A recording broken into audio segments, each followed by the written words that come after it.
Stephen King once wrote that nightmares exist outside of logic, and there's little fun to be had in explanations. They're antithetical to the poetry of fear. In a horror story, the victim keeps asking why, but there can be no explanation, and there shouldn't be one. The unanswered mystery is what stays with us the longest, and it's what we'll remember in the end. My name is 앨런웨이크. I'm a writer.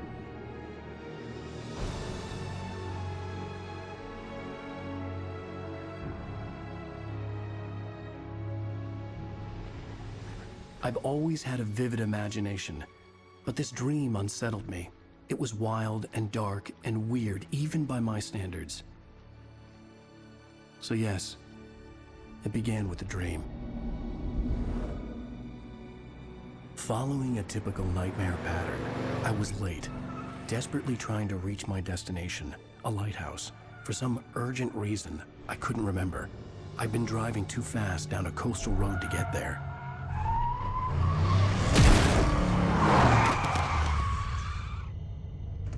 I'd seen the hitchhiker too late.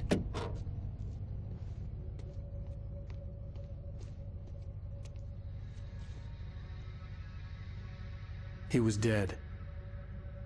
I was convinced they'd put me in jail and I would never see Alice again.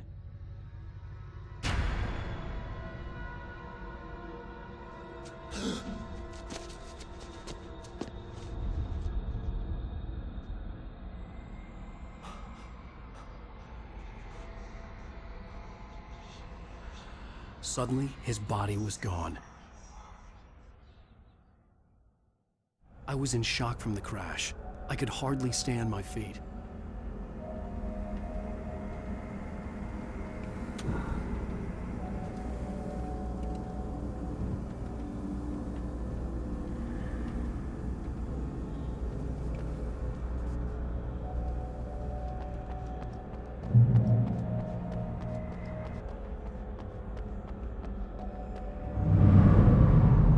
I had to go to the lighthouse. I knew there was something important waiting for me there.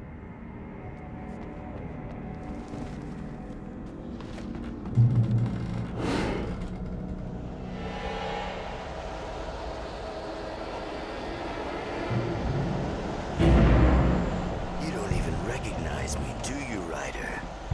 You think you're God? You think you could just make up stuff? Play with people's lives and kill them when you think it adds to the drama? You're in this story now, and I'll make you suffer. You're a joke. There would be a single readable sentence in your books if it wasn't for your editor. You'll never publish another one of your shitty stories, 'cause I'm gonna kill you. It's not like your stories are any good. Not like they have any artistic merit. You're a lousy writer. Cheap thrills and pretentious shit. That's all you're good for. Just look at me. Look at your work.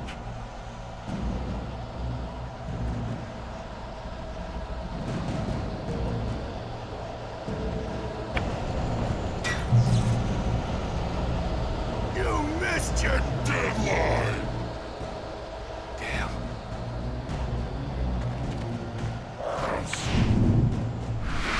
Can't stop me!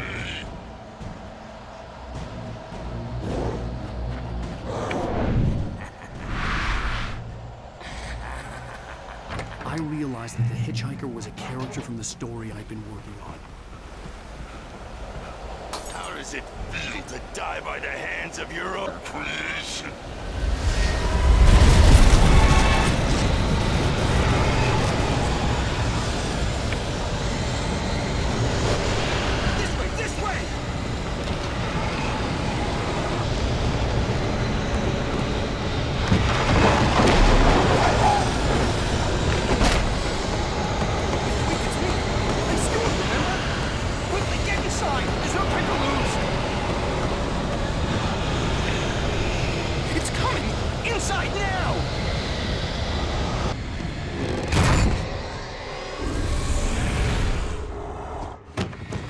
Oh no! Stop! No! Damn it, die!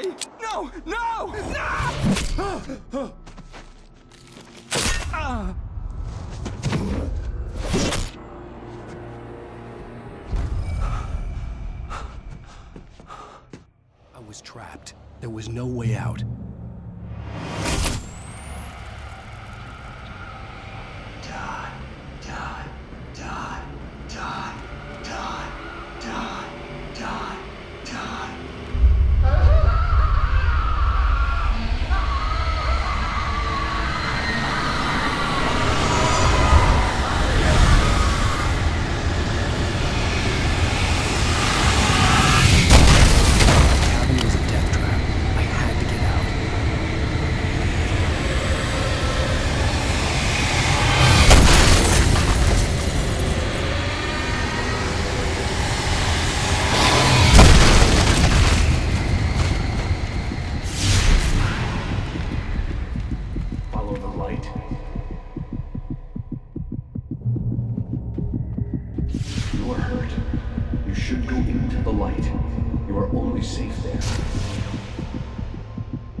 Something important to tell you. It goes like this. For he did not know that beyond the lake he called home lies a deeper, darker ocean green, where waves are both wilder and more serene. To its ports I've been. To its ports I've been. Do you understand? No. Follow my light.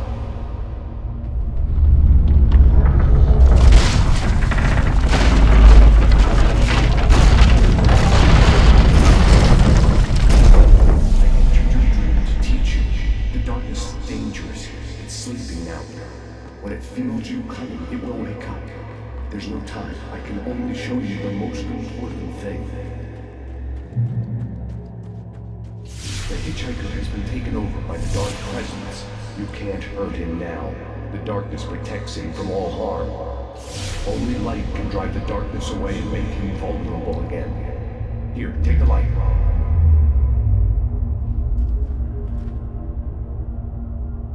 Pick up, turn your flashlight toward him and burn the darkness away.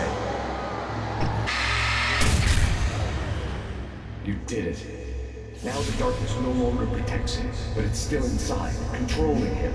He can't be saved. He's still a threat. He is still your enemy. Here, take the gun. Now you'll die.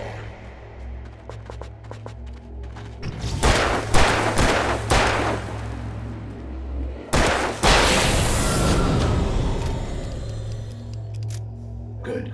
You've done well. Remember what I've taught you. That is all. I will give you back your dream now. In the nightmare, a terrible darkness was taking over the world. The lighthouse was the last safe place on Earth.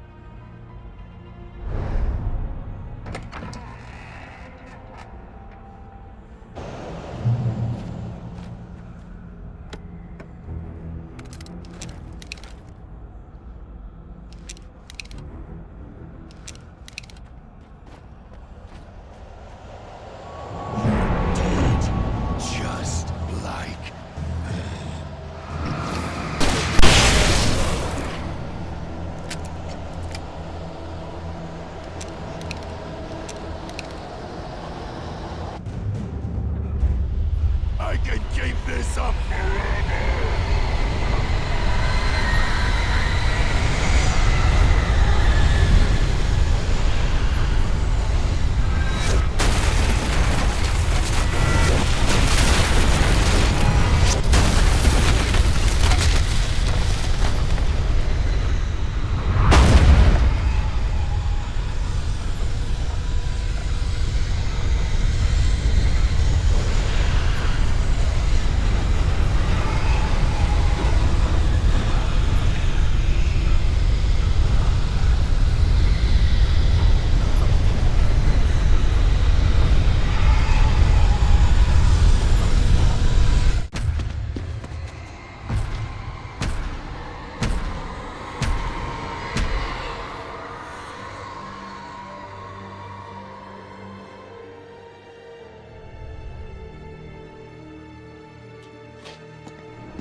Shh, baby. Just another nightmare. Everything's fine. You dozed off. Right. Anything more than dozed off would be news for everyone. Cheer up, handsome. We're here.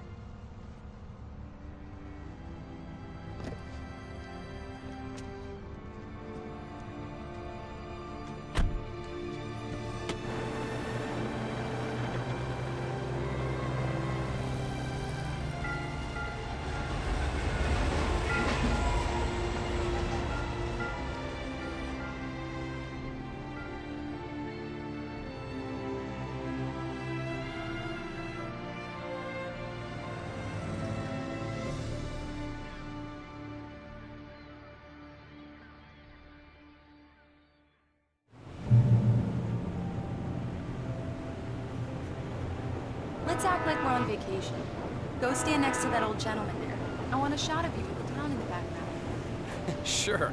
I'll even give you a title for the shot. A city boy, moments before he got eaten by a bear. Hi. Hello there. You picked a good time to visit our town. Deerfest is just 2 weeks away. Deerfest, huh? Did you hear that, honey? You have a lovely wife, if you don't mind me saying. I'm Pat Bain, by the way. Nice to meet you. Yeah, I'm Alan Wake. I won't pretend I don't recognize a famous writer such as yourself, Mr. Wake. A pleasure. I'm an avid reader myself. I hope this isn't too presumptuous of me, but I'm the night host at the local radio station. Any chance I can get an interview? Look, Mr. Maine, I'm on vacation. In fact, I'd appreciate it if we could keep my being here just between the two of us. I'm sure you understand. Fair enough. You can trust me to be discreet. Not a hard man to track down if you change your mind, though. I hope you two have a lovely holiday.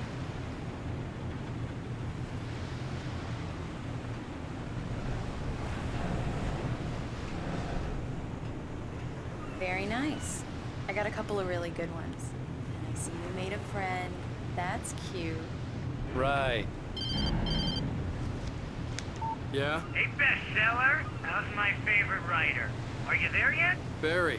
Yeah. We just got here. Are the locals giving you trouble? Just say the word and I'll hop on a plane and come make sure that you're left alone, Al. No, Barry, we're fine. Great, great. Just want to make sure you can relax and recharge. So, how is the place? Has it gotten your creative juices flowing? Barry, we're just settling in. Okay, Al. I'll call back later to make sure you're doing okay. And you call me if there's a problem, okay? Okay. Just looking out for you, buddy. Talk to you later. I love you too, Barry. You know he's going to be calling you every 5 minutes. Barry is Barry. I can always turn off the phone. What did I tell you? Text message from Barry. He says hi to you too. Alan, we're here. Come on, let's get back to the car. Damn yuppies.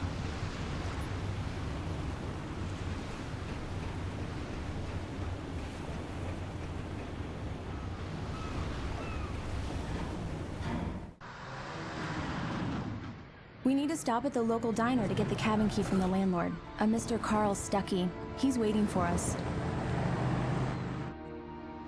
I'll go fill her up while you get the key. I'll pick you up here in, say, 15 minutes? Sure. Alan, thank you for coming here with me. I love you too. Go on. I'll promise to behave.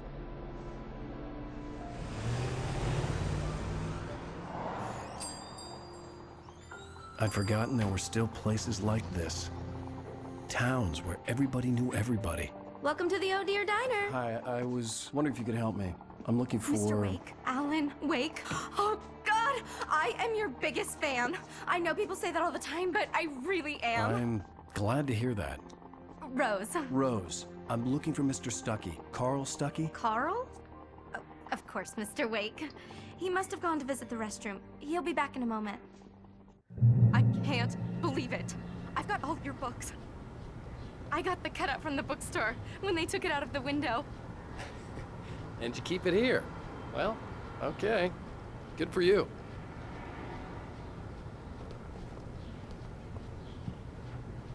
Try Try the coffee. Right. Just don't blame me So when much you for fall in quiet love, vacation. because it'll break your heart when you have to leave. Rusty here is no longer human. Nothing but black coffee under a thin layer of skin. Yeah, that makes two of us.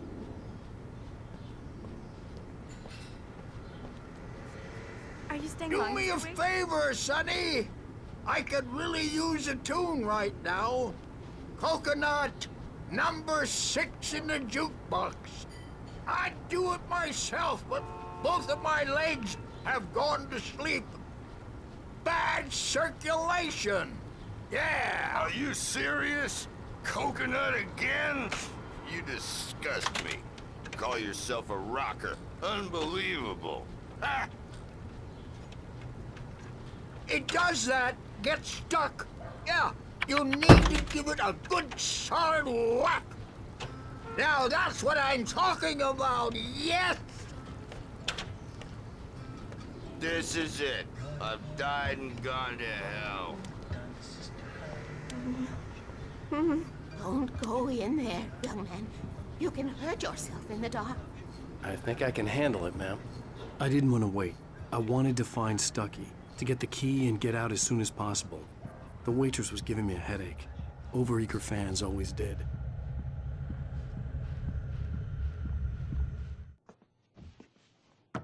Hello? Mr. Stucky?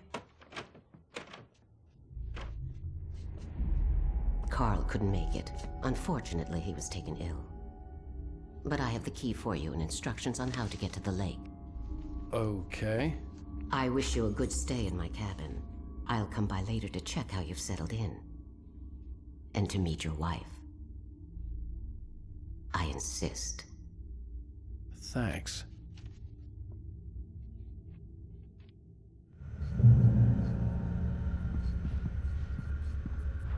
Cauldron Lake is a special place. Very inspiring.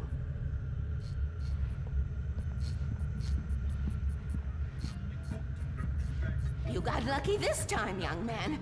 You can hurt yourself in the dark.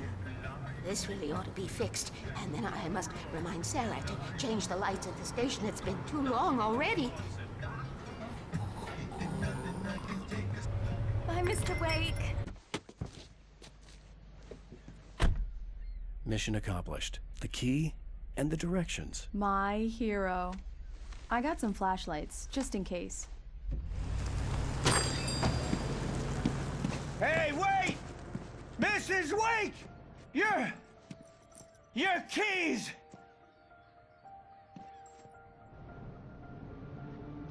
That diner was a real nut house.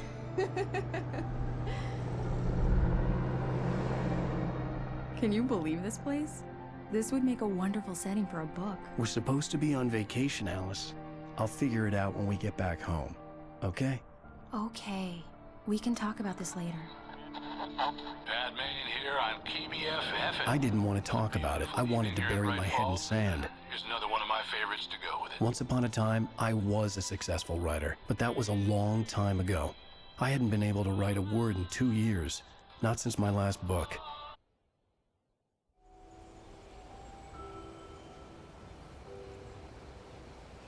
Wow. It's gorgeous, Alan. It's something, all right. Don't worry, honey. I'll get you inside safe and sound before it gets dark. And I've got the flashlight. I know. I'm okay. Alice had a phobia.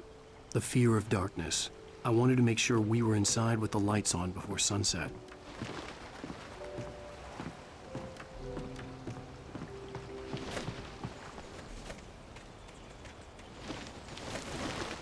An old generator had been connected to the power cable.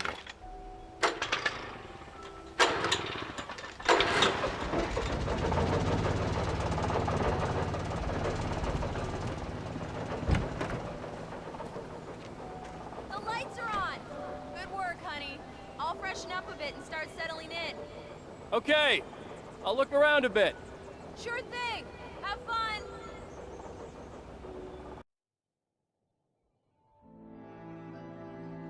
It was a beautiful place. I told myself I could rest here, sleep here, and forget about my work.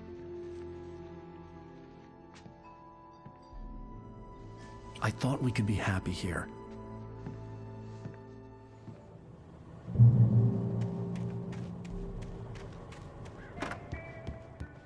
Alan, I'm upstairs. I have a surprise for you. Well, hello there. I'm not the surprise. It's in the study. Go take a look. Okay. Surprise! Alice? What is this? I guess I have a small confession to make. I thought maybe you could write here that a change of scenery would get you past— Damn it, Alice! Everyone keeps— Hey, just hear me out! There's a local doctor, Dr. Hartman. I read a book of his. He has a private clinic here. He specializes in helping artists. Maybe— So now you want to get me committed? No! It's not like that. That's not— Alan? Alan? Just don't! I don't want to hear it! God damn it, Alice! God damn it! I knew she wouldn't follow me in the dark. I needed some time alone to think things through.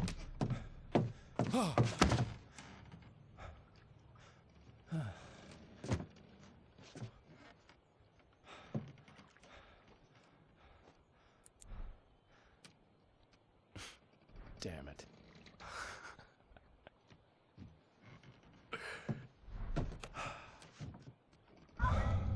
Alice? Alice? Alice! The cabin had gone dark. All the lights were out. Alan! Where are you? Help! Alice! It's all right, I'm coming! No! What the hell? Alan! Help me!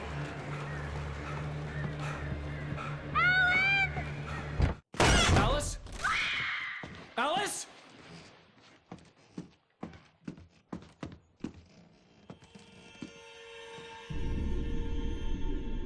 Oh no!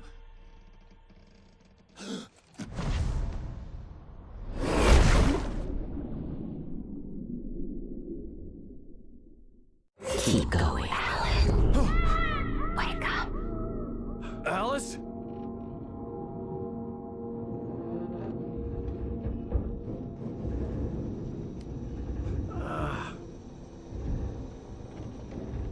Waking up in the crashed car felt like I had woken from one nightmare and entered another. I couldn't remember how I got there. All I knew was that something terrible had happened to Alice. The phone was dead. I'd have to find help on foot.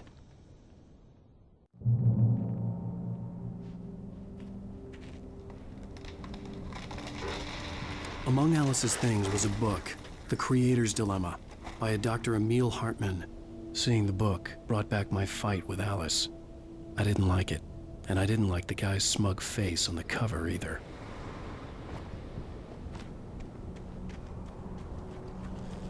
The gas station was my best bet. They'd have a phone I could use. It looked like a long hike through the forest to get there.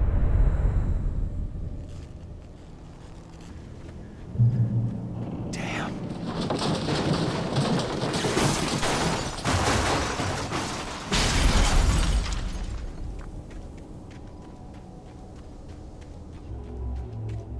Hello? Hello? Is someone there?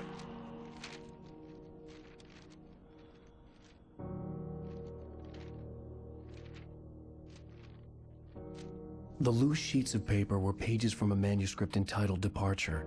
That was the name I planned to use for the next novel I had never gotten started. I was named the author. I hadn't written it. I couldn't remember writing it. In the scene on the page, the hero was attacked by an axe murderer in the woods at night.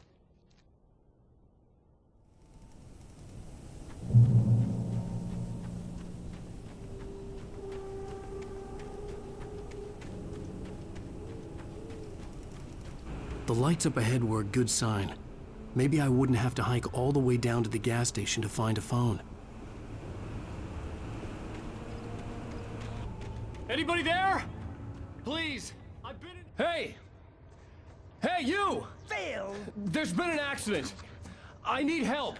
Listen, I need to— titanium cabins for rent in Oh, hell. Carl Stucky. Pleased To meet you. Non-refundable reservation deposit required. Fair and square. Fair and square.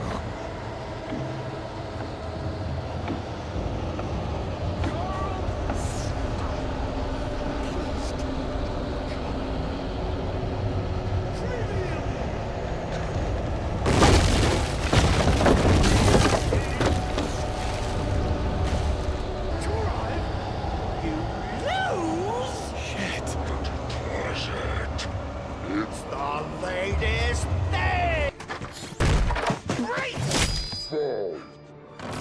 I had to figure a way out of this. Any second now, and Stucky would be knocking on the door with his axe like Nicholson in The Shining.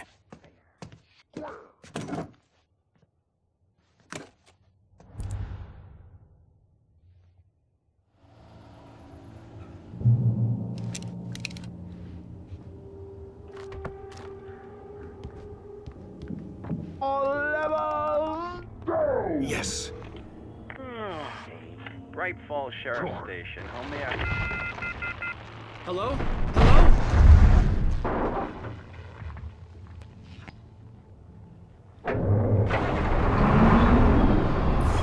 The spread.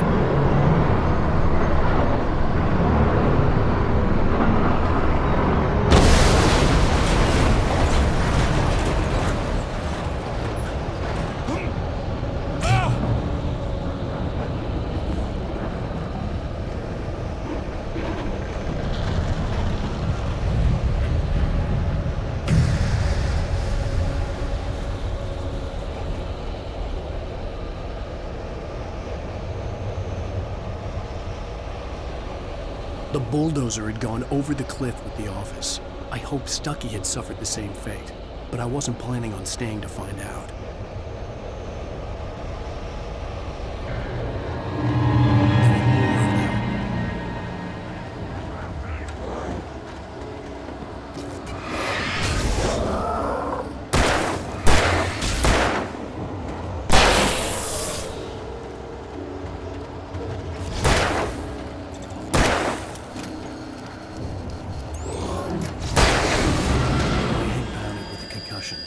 I'd never fired a gun outside a shooting range, and now I just killed someone. Or something. There were no bodies. They just disappeared. If I was dreaming, it felt real enough to make me sick.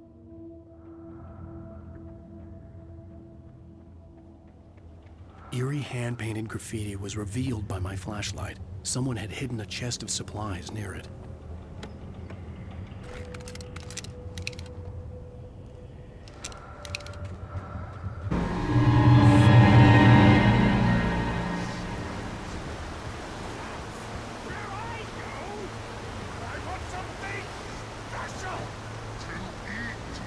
Stucky was still out there, in the dark, stalking me.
Stucky's body vanished, leaving behind only a lifetime of nightmares to come, assuming I'd reach the lights at the gas station alive.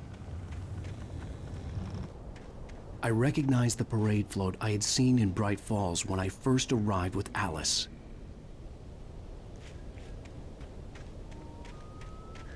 After the insanity I had just experienced in the darkness, the lights of the gas station felt comforting. At least for a moment, the sane world reasserted itself.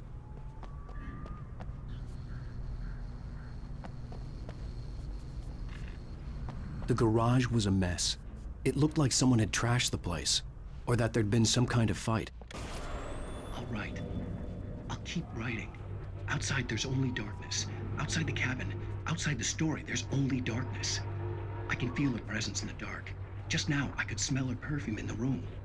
I'll reach her, I'll fix it up. I'll bring her back. The story will come true. If I stop, she's lost.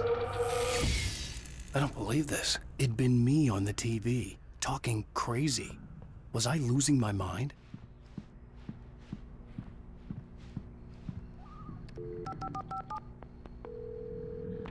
Bright Falls Sheriff Station.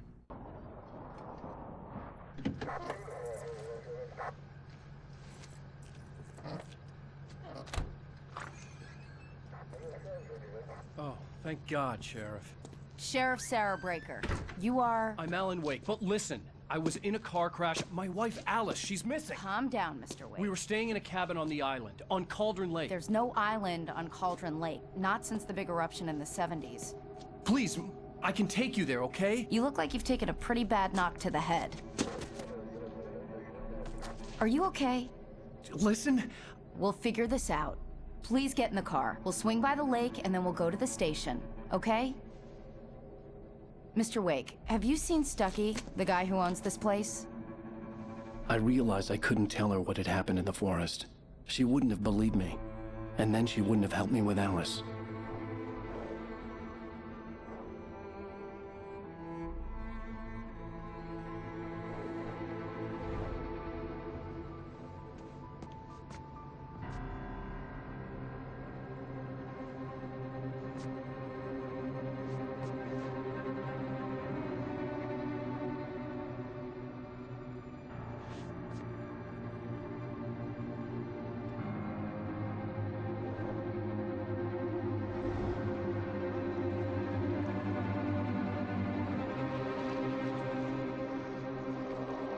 Previously on Alan Wake.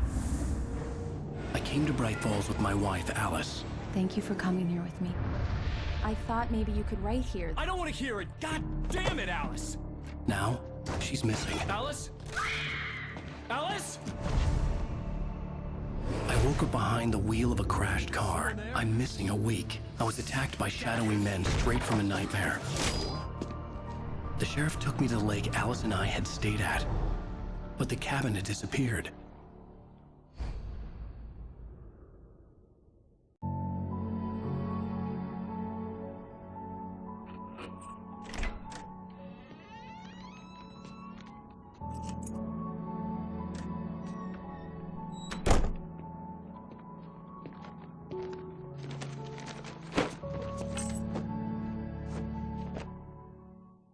Honey, I'm home.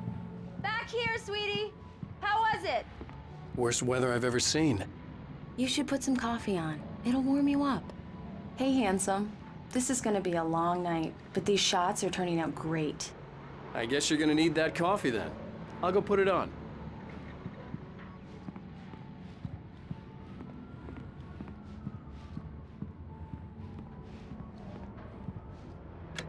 Coffee's on. Great, thanks. I'll need it if I'm gonna finish this by tomorrow. Oh, hey, I just finished those cover mock-ups. They're on your desk. Tell me what you think. No kidding. I didn't think you'd get them done this quickly.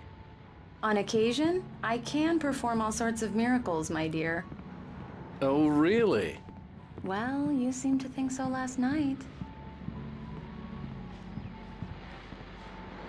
These look really good. Oh, sure, until Barry gets his hands on them. Which, by the way, will happen over my dead body. The last time was the last time. Oh, and speaking of Barry, he called. Alan? Please check the fuse box. I'm right here. I'm on it, honey. Please hurry! Honey, it's a power outage. I've got the flashlight. Okay. Hi. You okay? I'm sorry.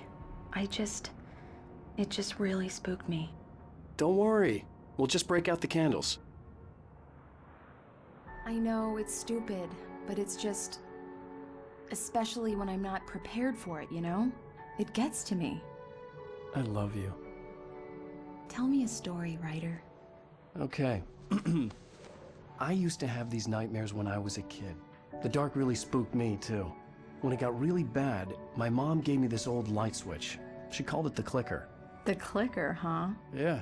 If I ever got scared of the dark, I could just flip the switch and a magic light would scare the monsters away. Oh, sure. Here it is. Alan. Maybe it'll help you, too. Yeah, nice story, writer boy. You made that up right now, didn't you? No. Seriously. I love you, even if you are a liar. Thanks for this.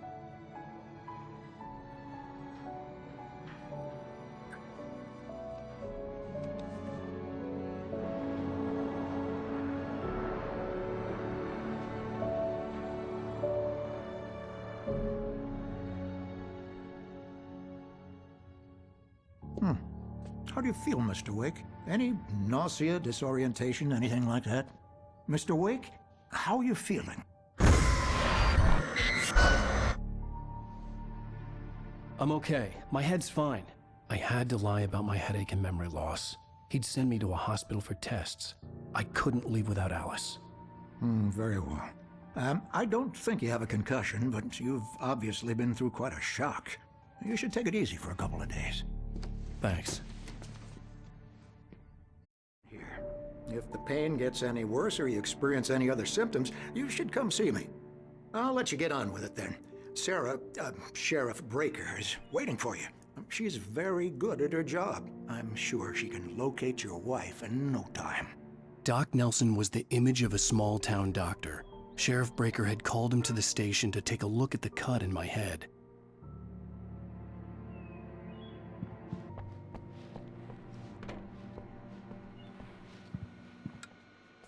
Thank you for testing the lights, Miss Weaver. Everything seems to be fine.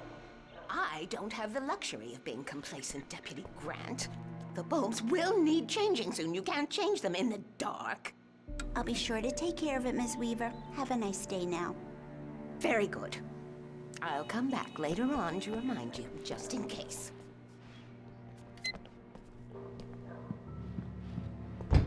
Come in, Mr. Wake. Your phone's on the desk. The battery was dead. It's charged now. Have you started looking for my wife yet? My men are already on it. Now, can you tell me what happened? I'm not sure. I can't remember. We were arguing. I walked out of the cabin. The cabin on Cauldron Lake? How did you end up at Stucky's gas station? I wanted to tell her what had happened last night, but I couldn't. She'd lock me up. Excuse me. I need to take this. Hello? Alan, please help me. Alice? Stop talking to the law. You'll do exactly what I say if you ever want to see your wife. Who is this? Go to the back lot. There's a hole in the fence on the left. Look inside the junker. I left a little something there to convince you we're all on the same page here. After you ditch the cops, you're gonna meet me in Elderwood National Park. There's a spot called Lover's Peak. Midnight. Don't do nothing stupid, Mr. pal. Wake, can I help you with anything? Watching you. I need to get some air. The sheriff said I could go out back. Of course, Mr. Wake. You can get there through the cell corridor. Hey, you! Can you help me? Can you turn the lights on? The early morning light hurt my eyes and made my head ache. The man on the phone had said, go through the fence on the left. Every year. Let's save it for the party and leave the gun away for the shooting.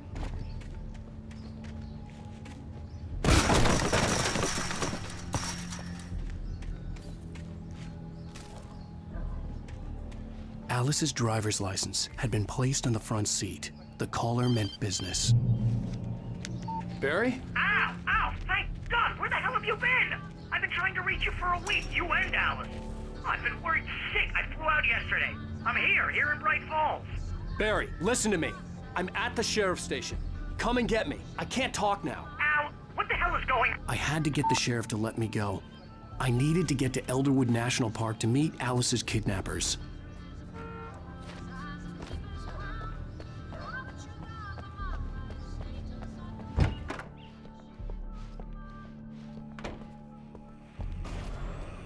A writer is a light that reveals the world of his story from darkness, shapes it from nothingness. The way a sculptor carves a statue from a block of granite. If I stop, the world I'm making dies. Darkness will reclaim it. It's a long, hard journey into the dark. Alice's life is at stake, but I can't think about that, or I'll lose it. The dread lingers at the edge of perception. I'll push on. Anything is possible here. I'll write the story. I'll save her.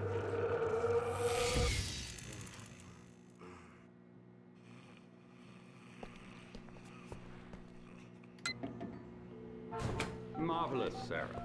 I just wanted to settle all the damage the Anderson brothers might have inadvertently caused on their recent and regrettable little outing. They are not accountable for their actions, of course. I can assure you that my... Are you feeling any better, Mr. Wake? I'd like to leave. Am I free to go? Well, we still need to talk about... Am I under arrest? No, of course not. But I need to know where you'll be staying so I can get in touch with you. I'd avoid the motel. The Majestic is known for its roaches. The cabins at Elderwood are pretty nice, though. That sounds perfect. I'm Dr. Emil Hartman. I'd like to invite you to stay at Cauldron Lake Lodge. Did you talk to my wife? I had the pleasure of discussing your situation with her on several occasions. Did you set something up with her? I invited her here. My clinic is a place where... Oh! Hey! Oh, my! Take it easy. Hey, nobody move! Get your hands off of my client! Who are you? I'm Barry Wheeler, his agent. If you have business with Mr. Wake, you talk to me. You yokels won't know what hit you once I sick my lawyers on your asses. No harm done, Sarah. I'm all right. I don't want to press charges. Mr. Wake, my offer still stands. Get me out of here. What the hell was that about, Al? We don't need a replay of that thing with the paparazzi. I thought they were gonna lock you up. I had to talk to someone. I told Barry everything. He thought I was certifiable, but when he heard about the manuscript, I had him. The fact that I'd written something, even if I couldn't remember it, was enough for him. He smelled money. And he believed that Alice had been kidnapped. Anything beyond that was another story. I had a midnight appointment with the kidnapper in a place called Lover's Peak, somewhere in Elderwood National Park. The plan was to rent a cabin. I don't like it, Al. I don't like any of it. It's not good. In fact, it's the absolute opposite of good. Mr. Wake! Barry, you found him. Hi, Rose. Oh, wow. I was just thinking about you, too. Great. I was just bringing Rusty some coffee. He's on the balcony, looking after Max. Poor thing. I really need to go. Great to see you again, Mr. Wake. Later! Who's Max?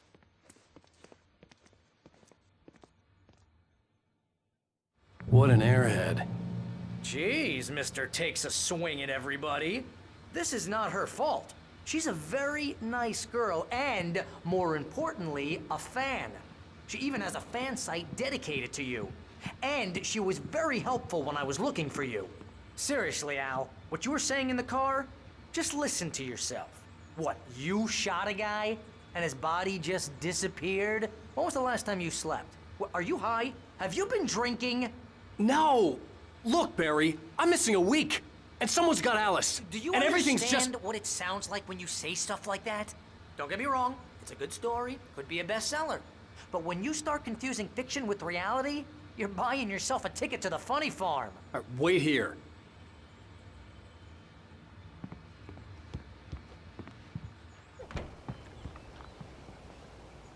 I think this is the form you wanted. And here are the keys. Okay, you're all set, Mr. Wake. Glad to have you staying here. Thanks. Can you tell me how to get to Lover's Peak? Oh, sure. It's at the end of the nature trail. Just follow the paths, you'll get to it eventually. It's an easy walk. Nice spot, too. If you have any trouble finding it, just keep your eyes on the radio mast. It's right below that.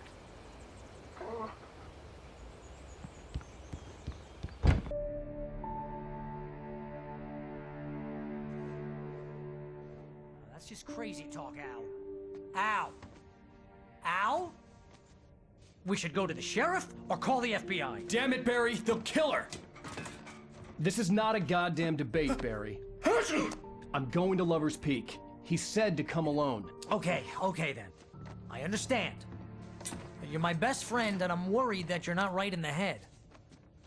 Tell me what to do to help, and I'll do it. You stay here, and if I'm not back by morning, call the cavalry. Achoo! Achoo! Just be careful with the natives, Al. These yokels are dangerous. Everybody hates a tourist, or it'll be Deliverance all over again. Achoo! Bless you. Oh, this place is trying to kill me. I'll bet there's mold in here, spores, poison ivy, God knows what. This is so not worth a 15% commission.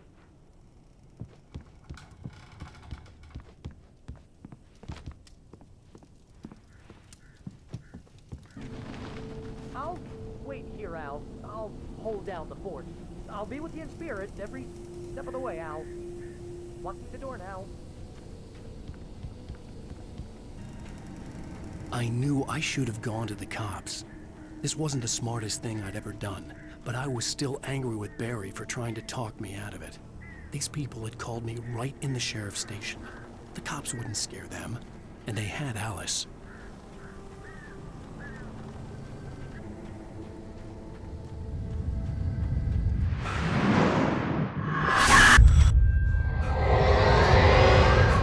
The vision left me weak.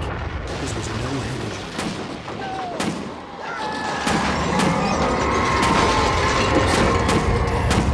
Rusty, hang on! I'm coming! Please, help me!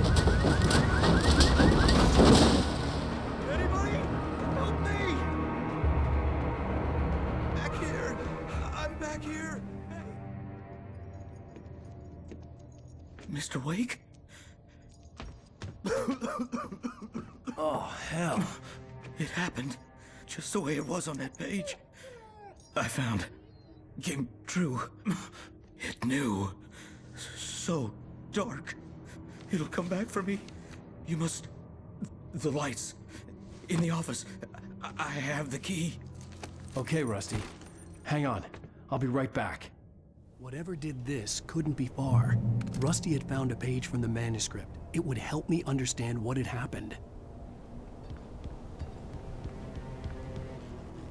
I was too late. Someone had destroyed the circuit breaker. There was no way to get the lights back on. The ground was covered with oily patches that looked like liquid darkness.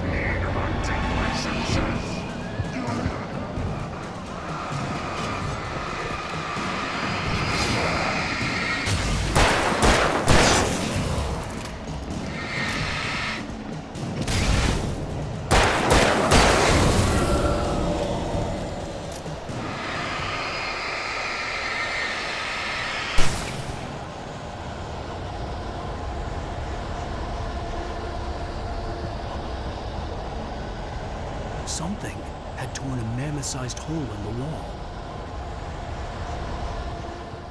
Please don't feed the animals.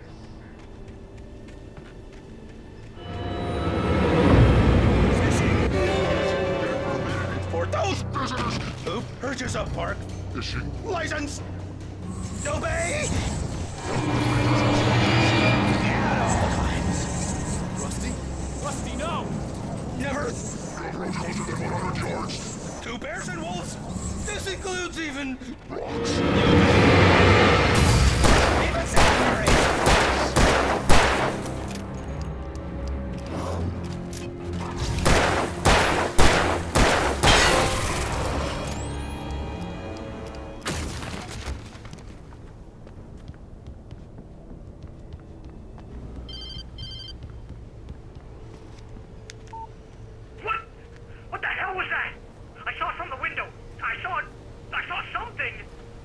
Forget about it, Barry. It's just me going crazy. Oh, jeez. Oh, jeez. You're not crazy. I wish you were crazy, but you're not crazy. Ow, be careful. Stay in the cabin. Don't open the door for anyone. I mean it.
Come on, we gotta get moving. More of them coming. That flashlight's kid stuff. The flares will keep the bastards away.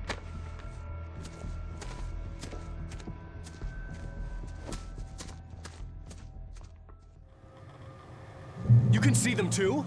Hell, of course I see them. Come on, we gotta move. Why? Because that's the way the story goes. Yeah, but... Let's move! I lost my gun back there. Oh, I've got a gun. Just keep that light steady on him. It took a moment, but then I recognized him. He'd been on the ferry when I first arrived here with Alice. He knew my name. We were headed in the direction of Lover's Peak. There was no way this was a coincidence. He was the kidnapper. Come on, Wake! You better keep up. Hear that? It's them!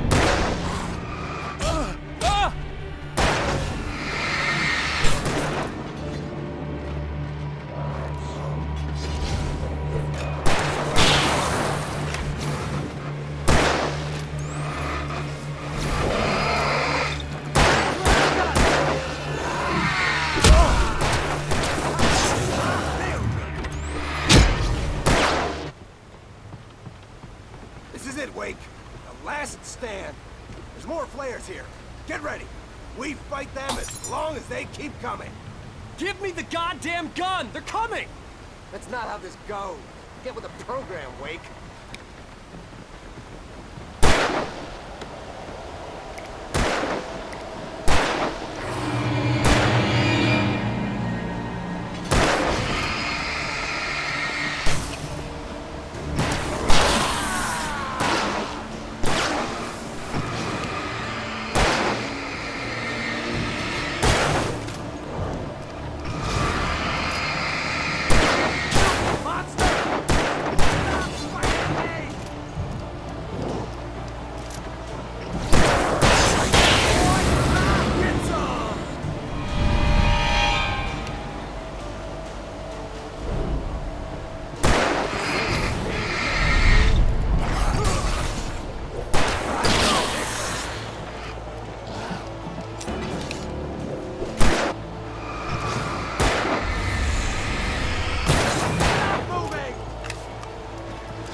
let's cut the act now. Where's my wife? I knew you were gonna say that. I read it all before. You're a hell of a writer. Congratulations. You're gonna bring about something glorious and terrible once we get you some proper editorial control. What the hell are you talking about? Where's Alice? I want the entire manuscript, or she's gonna suffer bad. You touch her and I'll...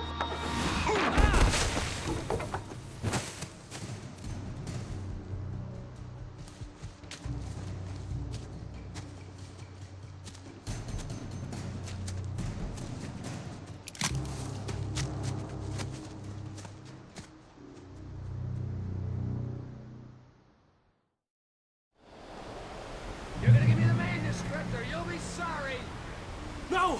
Come back here! I swear I'll kill you if you hurt Alice! Do you hear me? Come back here! He had Alice, and he wanted the manuscript because he thought it held some magical power. But I had no manuscript to give him. I had to get back to Barry and figure out my next move.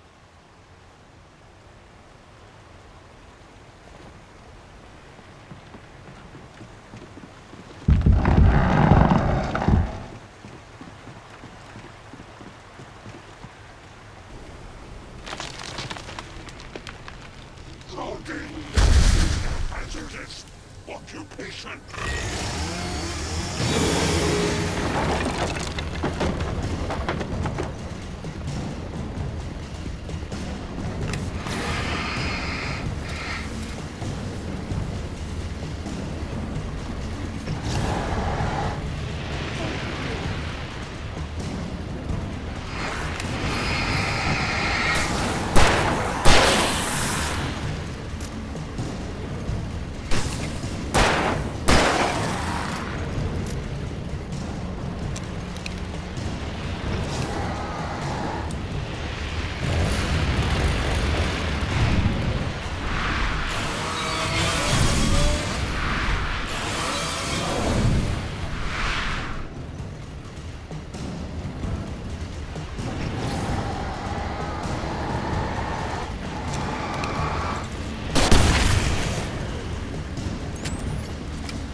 Barry? Ow! The porch is covered with birds. They've got all Hitchcock on me. Stay out of sight. I'm on my way. Don't open the door. What am I, crazy? Stay hidden. I'll be there soon. Just make sure you keep the lights on.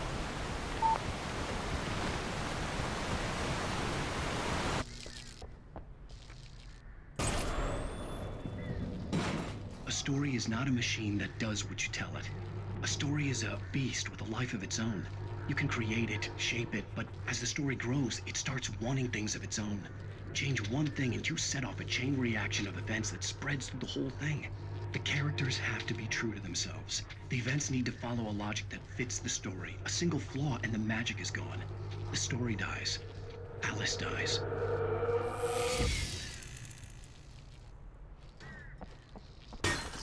You can harm nature and yourself.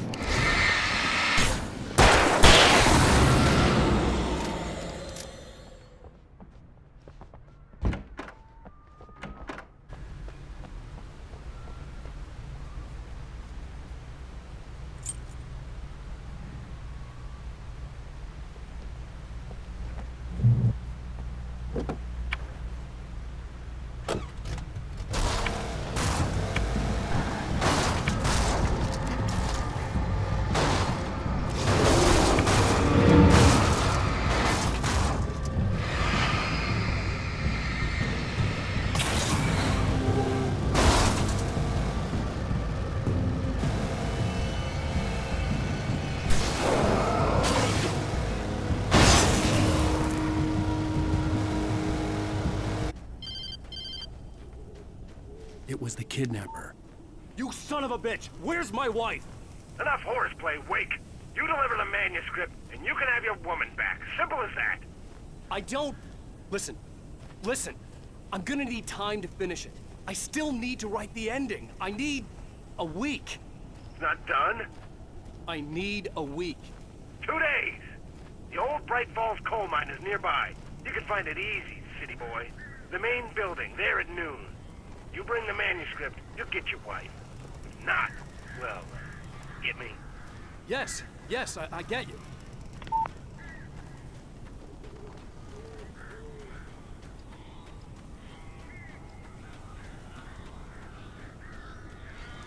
Barry had talked about birds over the phone. Al, I am so glad you're here. A couple of them got in here before I blocked the chimney. This isn't normal. These birds are weird.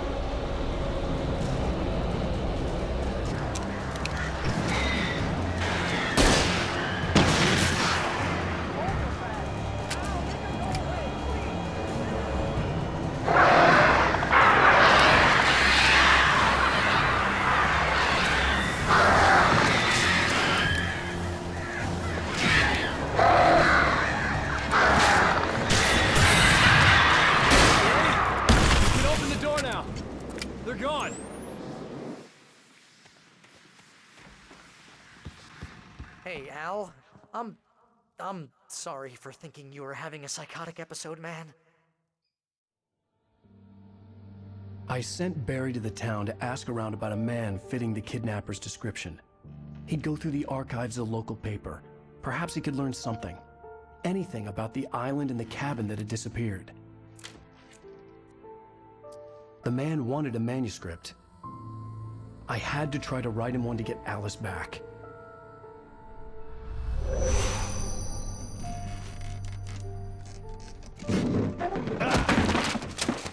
For me, the supernatural had always been nothing but a metaphor for the human psyche, a tool to use in writing fiction. Now, it was happening for real, and I couldn't put a single word on paper.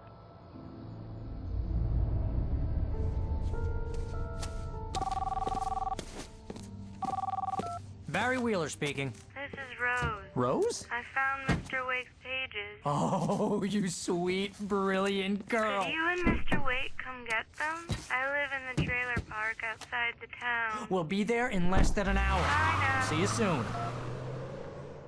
Have a great day. Hope you come back soon. Welcome to the Oh Dear Diner. Good girl. Previously on Alan Wake, Alice has been kidnapped. Alan, please help me. Alice? You'll do exactly what I say if you ever want to see your wife again. I can't tell anyone except my agent Barry. Damn it, Barry, they'll kill her. You're my best friend, and I'm worried that you're not right in the head. The ransom is a manuscript I supposedly wrote that's coming true before my eyes. It happened just the way it was on that page. So dark. I have found only a few scattered pages. I want the entire manuscript. The deadline is in 2 days. I found Mr. Wake's pages. Good girl. How the hell did she get her hands on the manuscript anyway? I don't know. She's resourceful. I told you were too hard on her. Listen, I found out all sorts of interesting stuff while I was digging around. Yeah. Mr. Wake, it's Sheriff Breaker. We have an FBI agent here, Agent Nightingale. FBI? He's anxious to see you. You'd better come to the station. Okay, I'll be right over, Sheriff. Let's make this quick, huh? Help you folks? Name's Randolph. I'm the manager. We're looking for Rose. Works as a waitress down at the diner? Rose, sure. Nice girl. Who wants to know? I'm Alan Wake. The writer, huh? I heard on the radio you were visiting. Well, I'll show you her trailer. That Rose, she's a nice girl. Always pays her rent on time. As I was saying, Al, I found all sorts of weird stuff from the local newspaper's archives.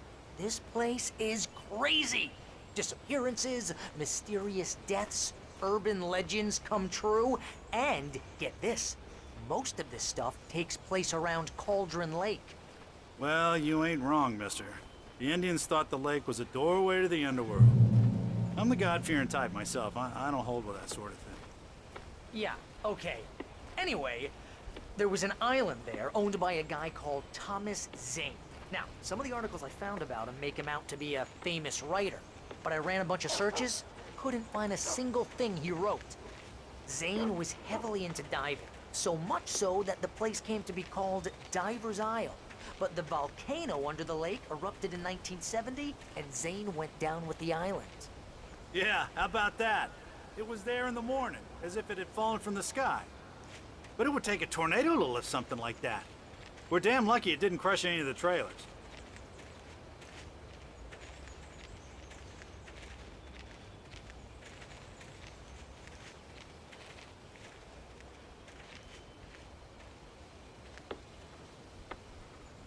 It gets better. A local girl, Barbara Jagger, drowned in Cauldron Lake just a week earlier. They were lovers. Sure, Jagger's a local spook store. The Scratching Hag comes for you in the dark. Childish stuff like that. Anyway, Al, I'm just getting to the best part. All of the articles about this stuff were written by Cynthia Weaver. I asked around, and she's that crazy bag lady you met. What, the lamp lady? She can be a little loopy, but she's not homeless or anything. Yeah, anyway, she knew both Jagger and Zane before they both died, and she had some kind of a breakdown.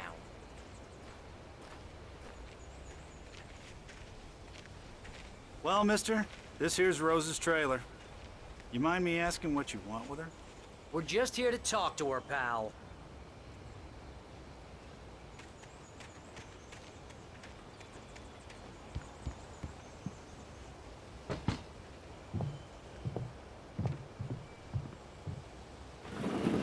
Welcome to... Oh dear, Mr. Wake. I'm so glad you're here. Rose, you have my manuscript? Oh. Oh, yes. Yes. Please, come in. Hey, this is really good. Rose, Yes, my manuscript. I really need it. I understand. I know what you need. A muse to inspire you. Oh, for Barry. She doesn't have anything. Yeah, hey, Al? Al, what's... Oh... Barry! What? What?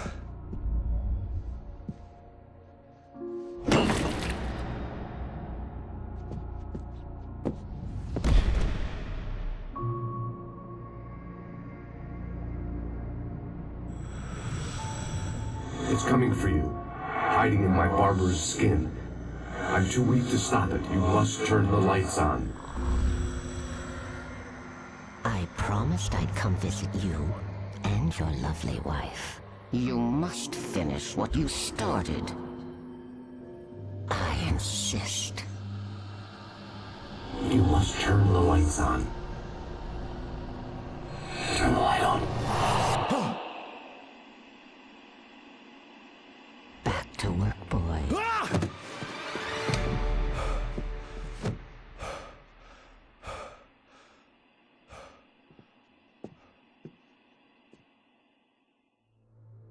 I felt nauseous, hungover. Only anger kept me going.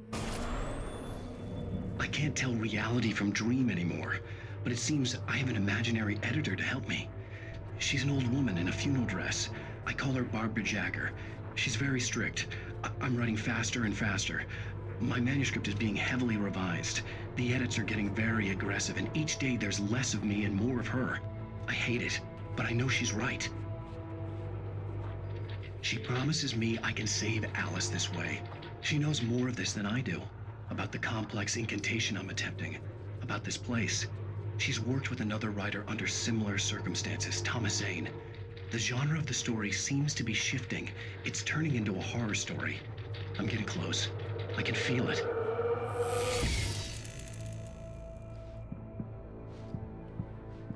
Rose took a day from me. I had less than 12 hours left to meet the kidnapper. All I could do was get Barry into the car, work something out once I got on the road. Welcome to the Oh Dear Diner. What can I get you today? Coffee? I couldn't work up much hate for Rose. Something had used her to get to me and left its mark. First refill is free. Milk and sugar on the counter there. Would you like to hear today's specials? My gun and flashlight were gone. I'd have to find a way to get Barry into the car as quickly as possible. There was no time to waste.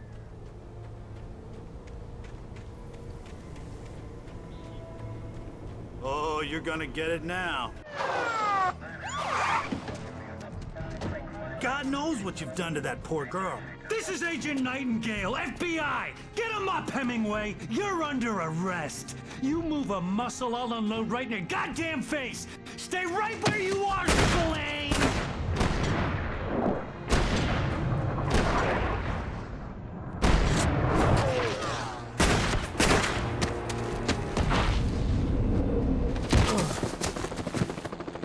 What are? I'm standing right here, you goddamn maniac!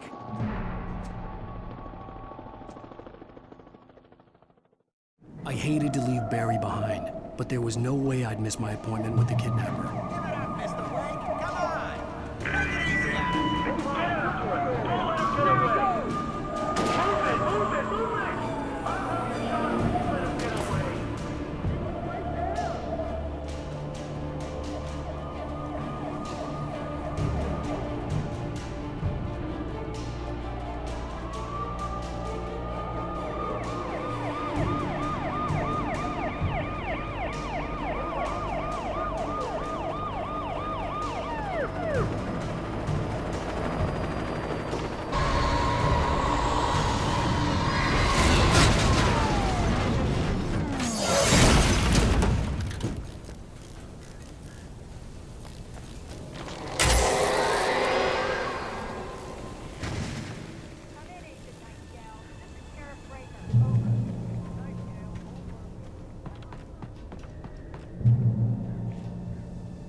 This horror was everywhere I went, circling me.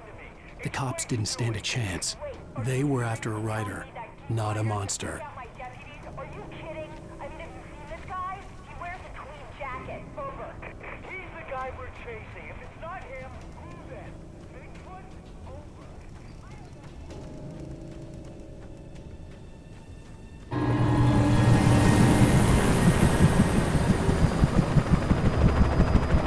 You on the ground. Hold it right there. There's nowhere to run.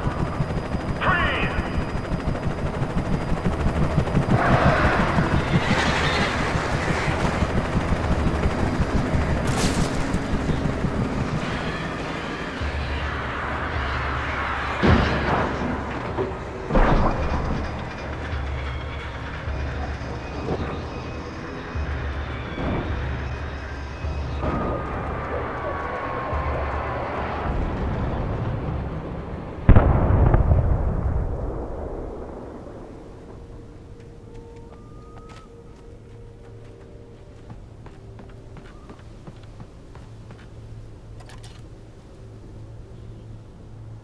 I could see the lights of the radio station in the distance.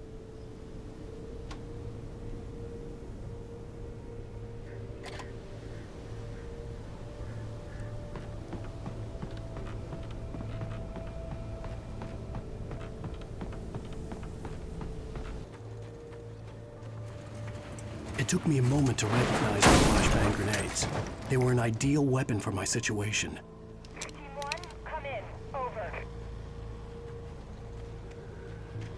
Team 1, this is Sheriff Breaker. Report. Over.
I hope Maine could lend me a car to get to the coal mine. Oh, hello, Lorna. Thank you very much for that compassionate viewpoint, Lorna. Oh, here's a little surprise. The famous writer 앨런웨이크 just walked in. Folks, I'm going to see if I can talk him into an interview. Come on in, Mr. Wake. Oh, I'm so glad you could find the time to do this, Mr. Wake. Nowhere to run now, Dan Brown. You back away from me. Don't hurt. Whoa. Everyone calm down. Put the gun down. We're all friends here, right? Cool your jets, Nightingale. We got him. Judas Priest! What the hell's the matter with you? There's a civilian in there.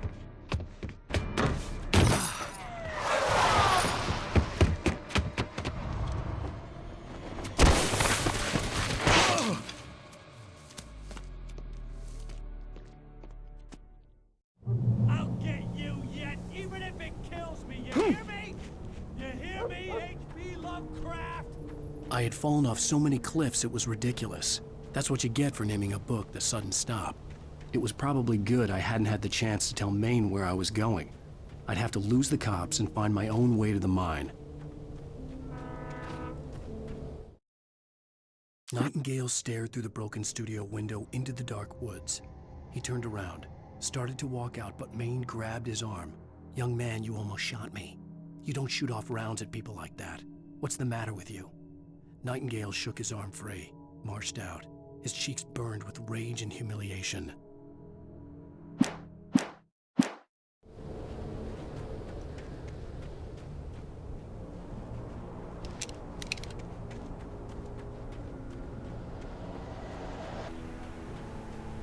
I could see a railway bridge up ahead, and a warehouse of some sort on the opposite shore. I hoped I could find a car from there.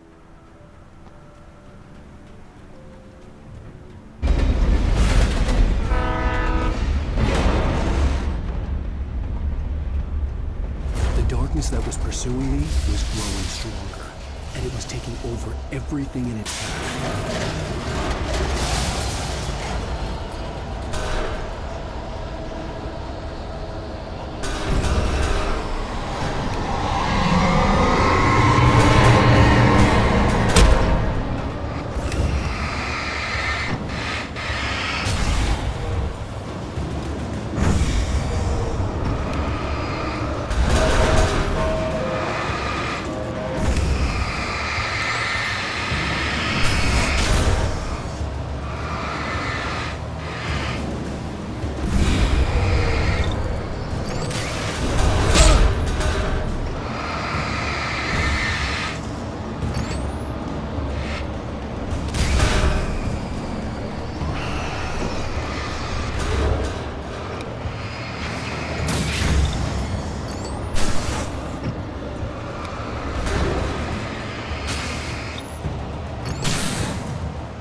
As a teenager, just starting to get interested in writing, Stephen King had been a source of inspiration to me.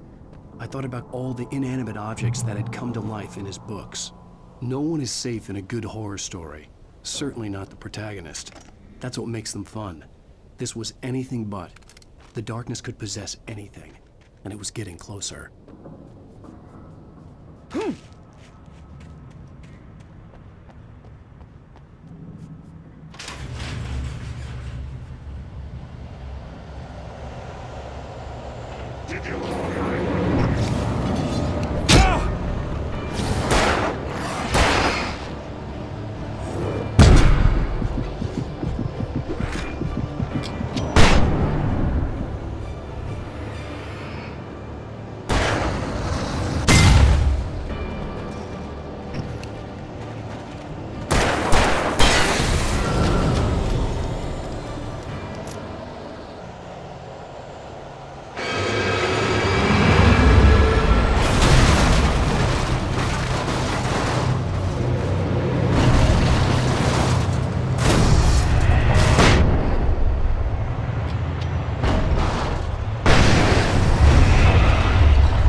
I'd never been this glad to see the sunrise. I had a couple of hours to get to the coal mine.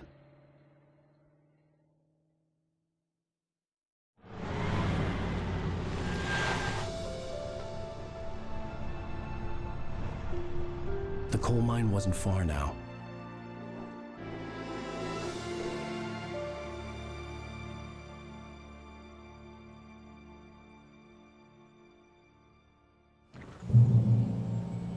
Today, I would meet the kidnapper, and he would give me Alice. I wouldn't give him any other choice.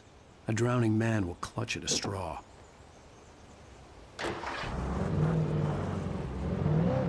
Little by little, without realizing it, I'd come to believe that the story in the manuscript was coming true.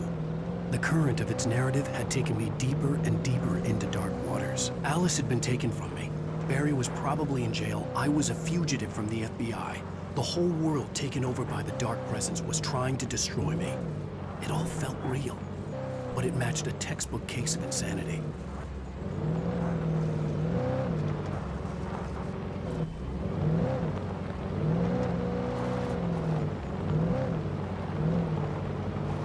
I was early.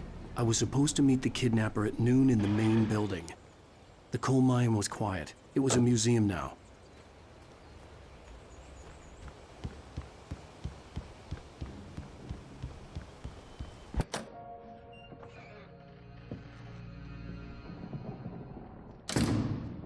I didn't want to go outside. Cops had to be looking for me. The noon sun turned the place into a sauna. The day dragged on. Different scenarios ran through my mind. Ways of how I'd torture the kidnapper to get Alice back. Or the different horrible things he could have done to her. I imagined her dead. I had no way of knowing she was still alive. It was killing me. I was running on blind hope. It was all a waste of time. The bastard never showed up.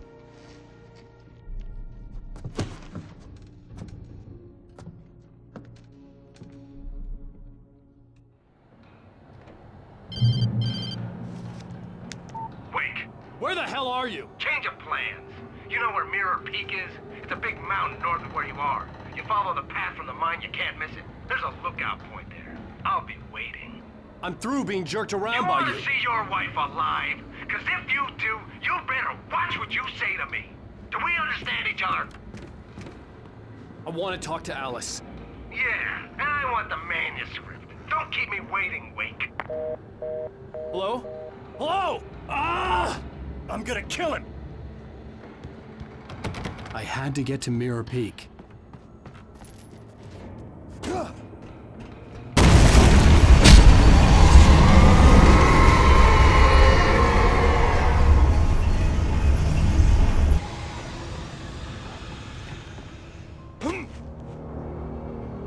The only way to reach the hillside ahead was to go through the building.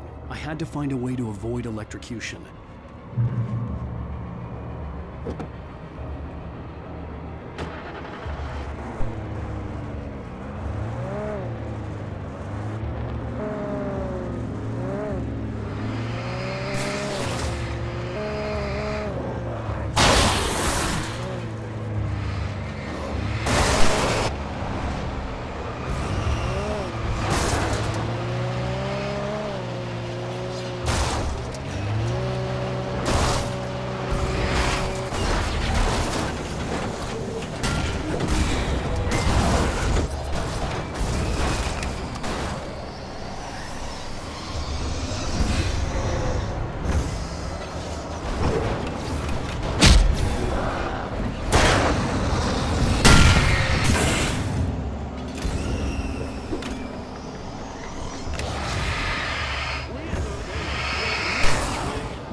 had no real plan.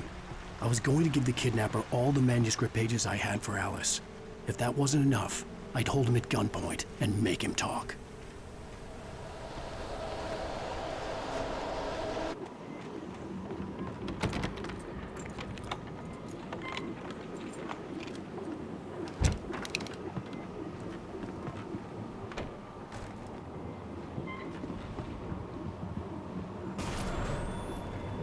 Anything outside of writing is a struggle. I feel ill. I managed to make my way downstairs.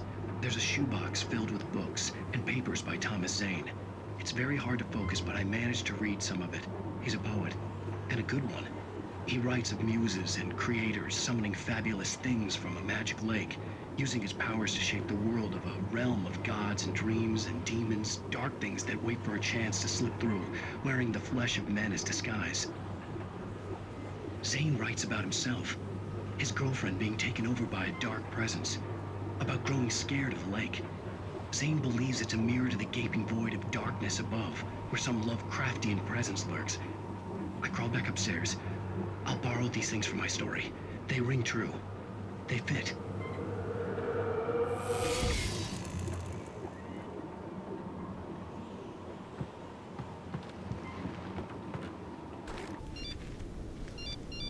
The kidnapper had sent me a text. The message was full of spelling errors and insults. It was telling me to hurry up.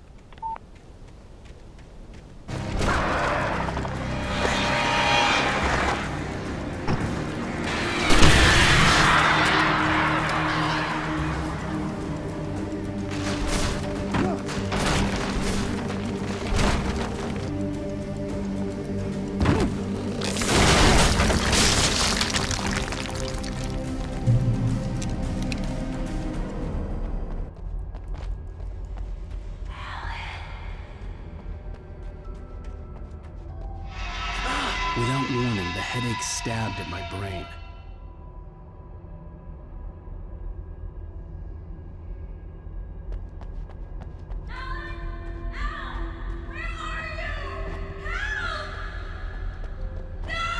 Alice?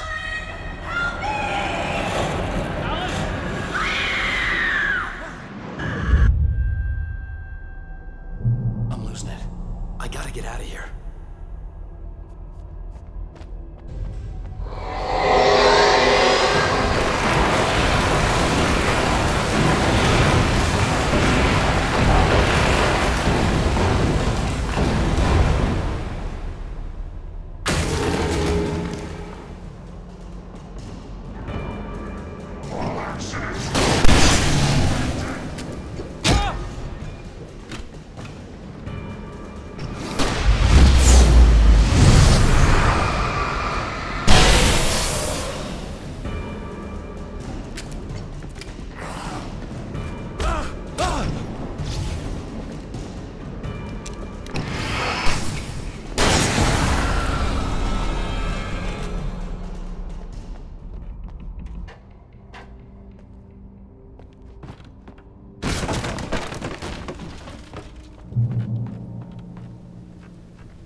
I could see Cauldron Lake. I thought I could make out the spot where the island and the cabin had been. There was a light near it. It had to be a boat.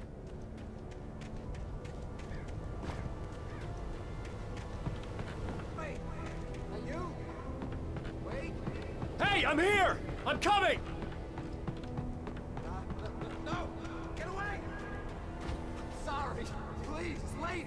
The boss didn't know who he was messing with. I didn't know. I swear, I didn't know. We don't have it.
On Alan Wake. I'm hunted by the law. Sheriff, Wake's running. I'm giving chase. Are you seriously telling me that writer just took out my deputies? A thriller I supposedly wrote is coming true. The genre of the story seems to be shifting. It's turning into a horror story. I was told that Alice had been kidnapped, but that was a lie. We don't have his wife. We don't know where she is. Her purported kidnapper was eaten up by the dark presence before it attacked me.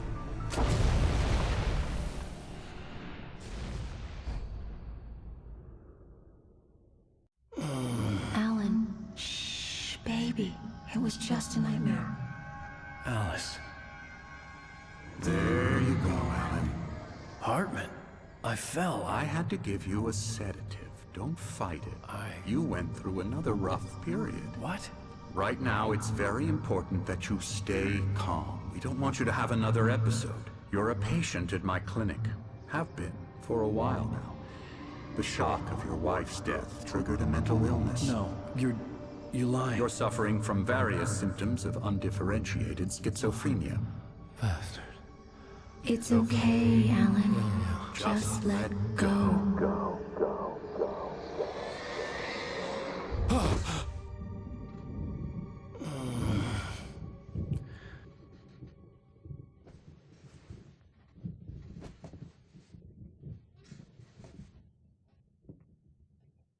I felt groggy. Whatever Hartman had bumped in me was making me numb. I felt like this was happening to someone else. Someone I was watching on television. I couldn't think. Couldn't focus. There were only empty sheets of paper here. No manuscript pages. The door was locked. I was a prisoner here.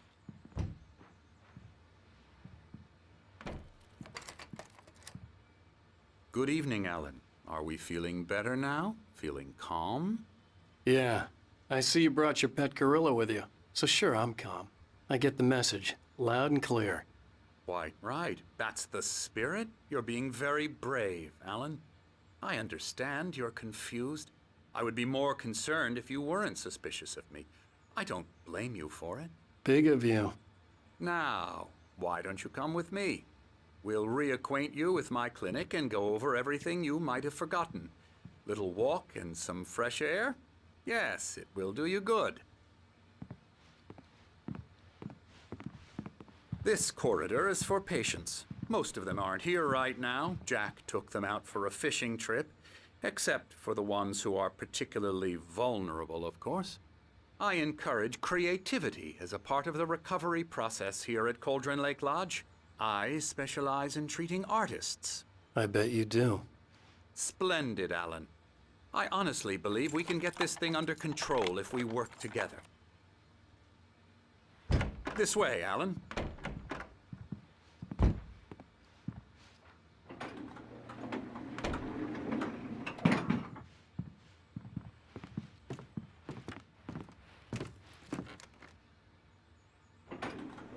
Now, Alan, from past experience with you, I know I need to get right into the heart of the matter as quickly as I can after an episode.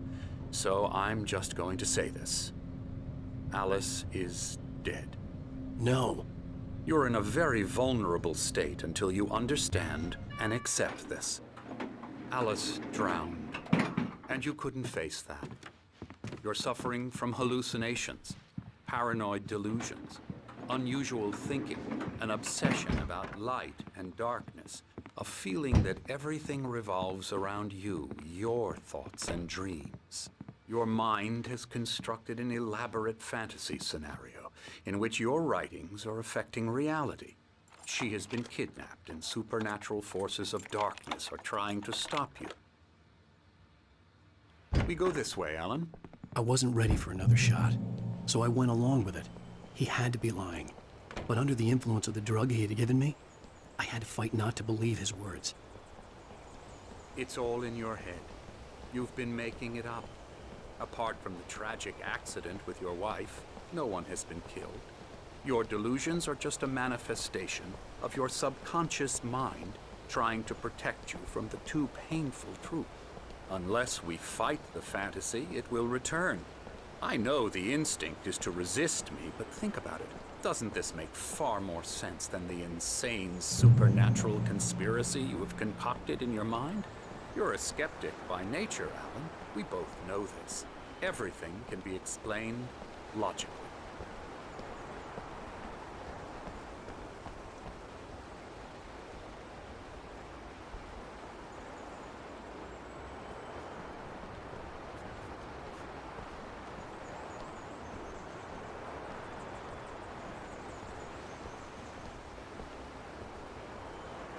I never get tired of this view. Very inspiring, isn't it? Cauldron Lake spread below us. I could see Mirror Peak on the other side of the lake. I thought I could make out the spot where Diver's Isle had been when I arrived with Alice. Now there was nothing but waves. It seems there's a storm coming. Funny, I don't recall there being a mention of that in the weather forecast. Well, no matter. This way. Follow me. Alan, what I'm telling you is good news. Right now, we're in control. Every time you have a relapse, it gets more and more difficult to resurface from the dark depths of your imagination. Not surprising, considering your profession. Imagination is what you work with. After all your nightmares, this should come as an immense relief to you. If it doesn't, why is that? Because I'm lying? Or because you don't want to admit that you're not well? It's very natural for you to think of me as your enemy. It's part of the illness. I let him talk. Hartman obviously loved his own voice. His words echoed madly inside my head. I dug my nails into the palms of my hands to stay focused. You need to work with me. Once you accept that, we can begin the journey towards your recovery. Come along. Let's go inside.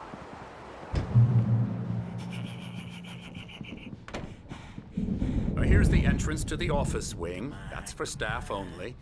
You were impressed by my trophies when you first arrived here. I do love to hunt.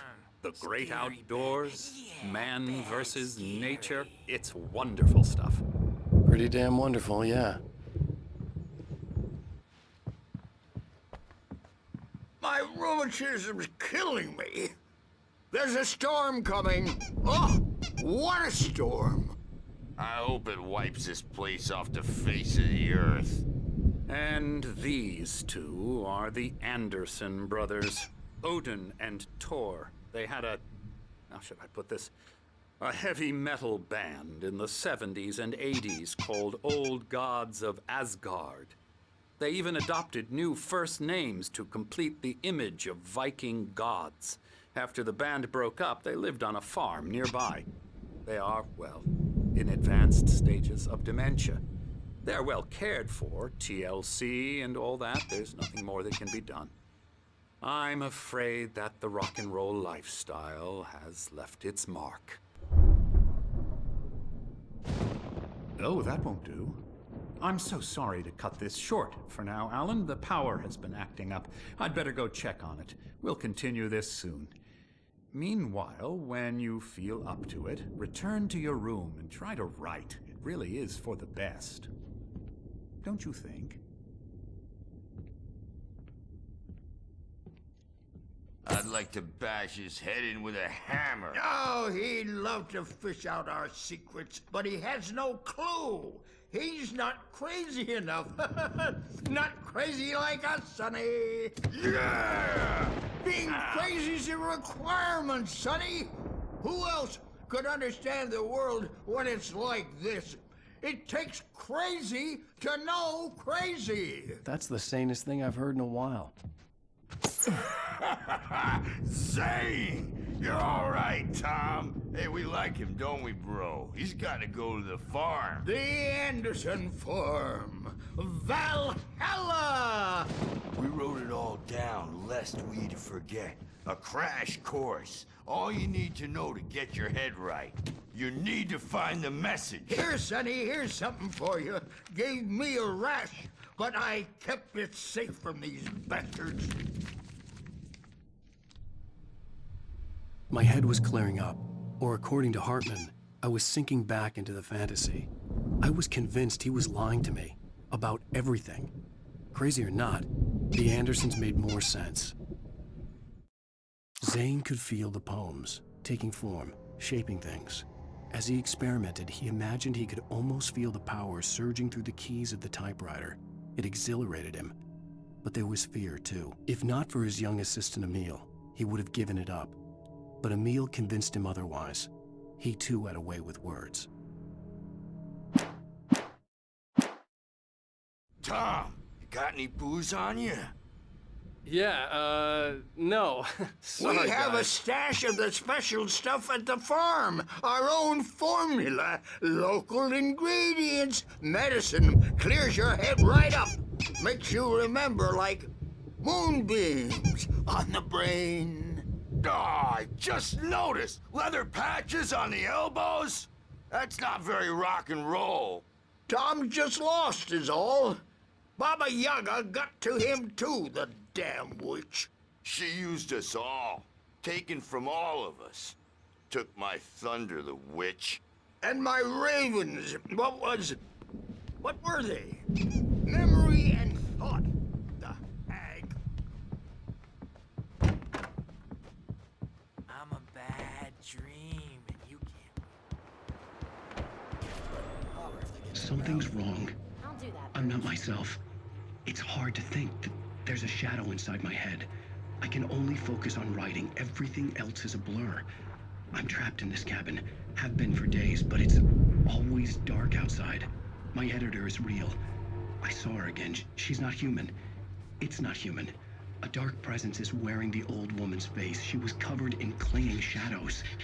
There's a hole in her chest where her heart should be. I think I've made a horrible mistake. I don't think I'm any closer to saving Alice. It's been lying to me, using me to get the story it wants, and the story will come true.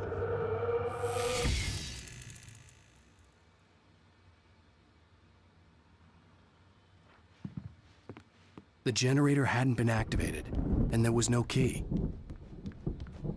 Hey, Wake, why don't you humor Dr. Hartman and give the writing a shot, huh? Typewriter's in your room. Hartman wanted me to write. I knew I couldn't, but I figured I should just play along for now. It was the only thing I could do with Nurse Birch watching me like a hawk.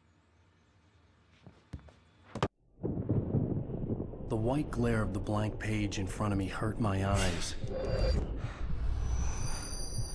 My hands began to shake uncontrollably. Everybody calm down. Put that down. Bert, I need help. Hey, Wake, you stay here. I'm gonna go see what's up. You just keep doing what you're doing. Be cool, okay?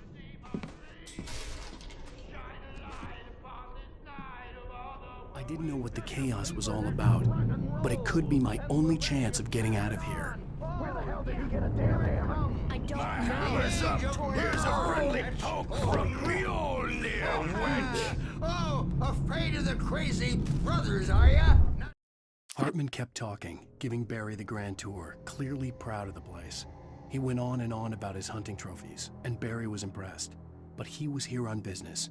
He raised his voice, cut through the monologue. Hey, Hartman, where's Al? Hartman stopped in mid-sentence, annoyed at the interruption. He nodded at the hulking orderly standing nearby. The man smiled and clapped a practiced hand on Barry's shoulder. So weak now, are we? Well, things are unraveling fast, aren't they?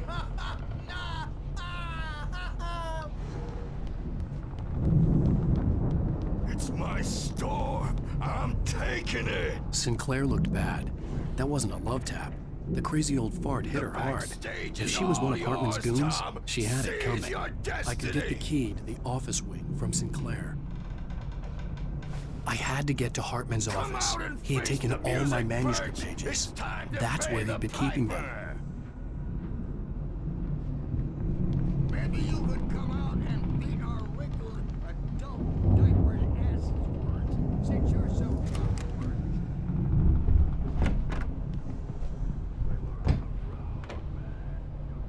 The markings on the tape said they were recordings Hartman had made at the sessions with his patients. I saw Alice's name on one of them.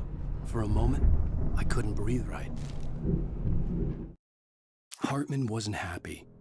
Maude could see it in his eyes. He quickly lowered his own. He had made a mess of it, and he knew it. The shame of failure was hard to bear. He hadn't expected Wake to say he needed more time, and he blurted out 2 days, less than Wake had asked for to show him who was in charge. But that wasn't part of Hartman's plan.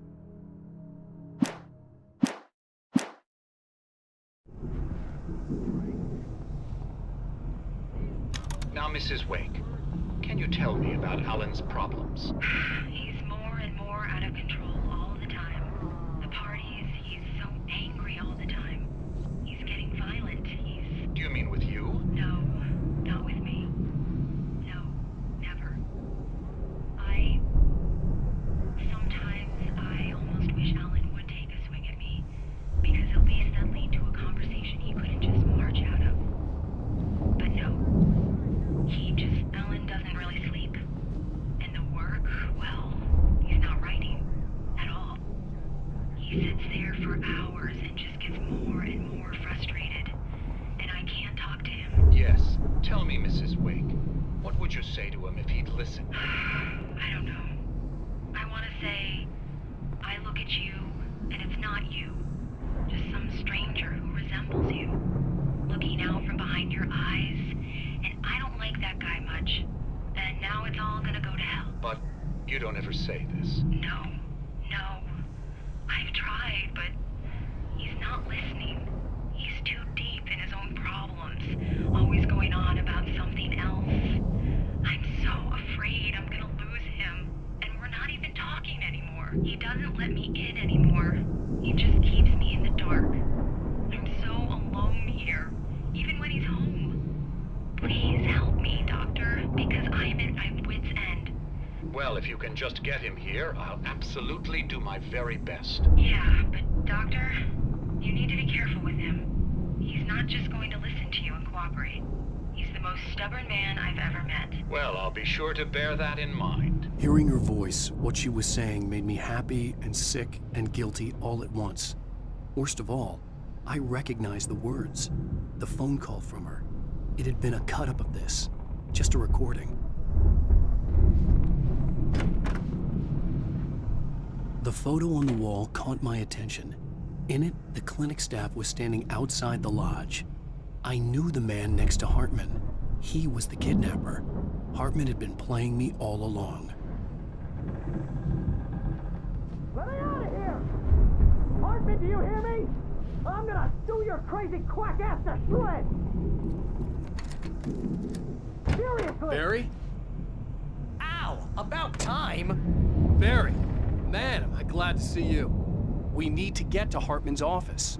It's right next door. You okay? Yeah. I mean, no! The cops found me at Rose's trailer, but they didn't hassle me too much. I'm obviously a victim in this, and I demanded to be treated as such. Or else I'd sue their asses. Speaking of asses, that Fed gave me a real hard time, but I had no clue where you were. That guy's crazy, Al. but he let me go, and then I get a call from Hartman, that son of a bitch, who tells me you're here, and I should come pick you up, but when I got here, 2 goons clobbered me and stuck me in there. What's with the cutout? I stole it from the diner to piss off Rose after what she did to us. That'll teach her. Yeah, that's a harsh punishment. Come on, pal, we gotta get going.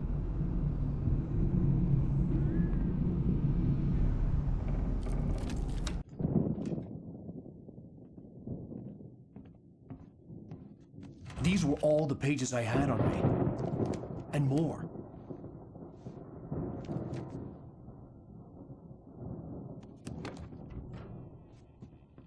Alan, please. You're sliding back into the... Tell me one more lie and I'll shoot you in the face.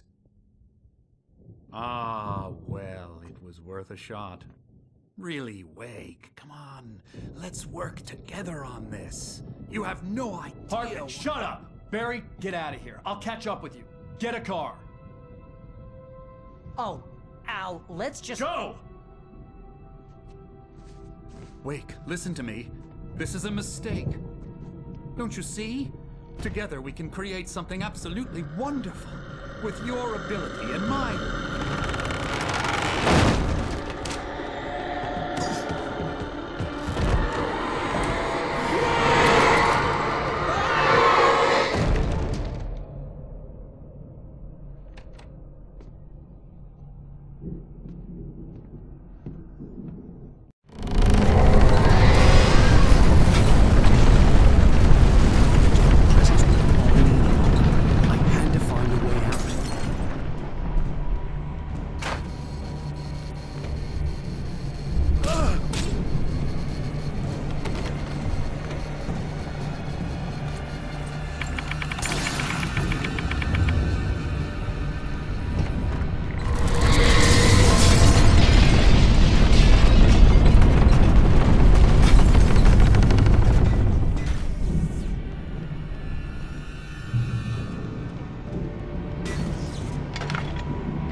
Locked. You're gonna have to go through the hedge maze over there. Barry, I don't have a light. Take this, Al. Oh, God! Look at the house, Al! Look out!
Then you'll be nice and calm all day long.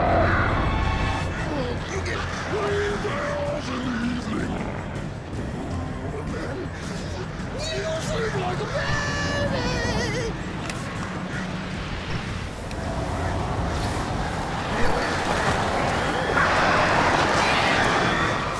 What seems to be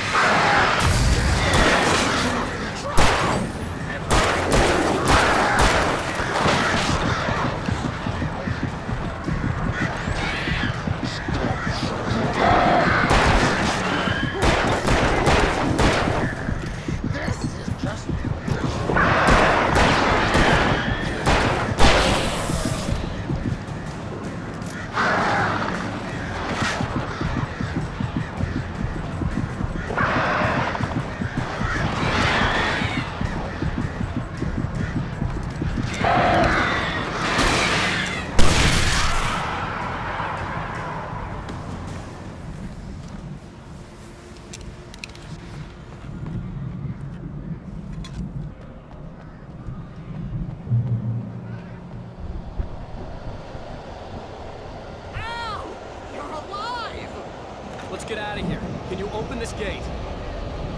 Maybe. Barry.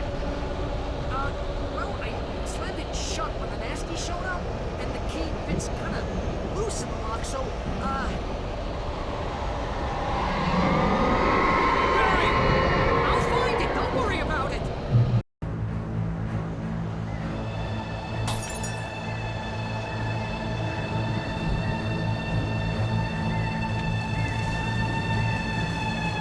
Hurry up, Barry! I'm on it! I'm on it!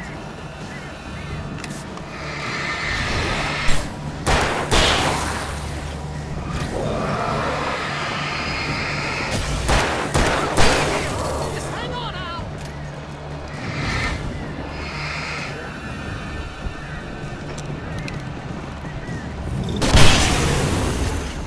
Oh, hey, found a corner!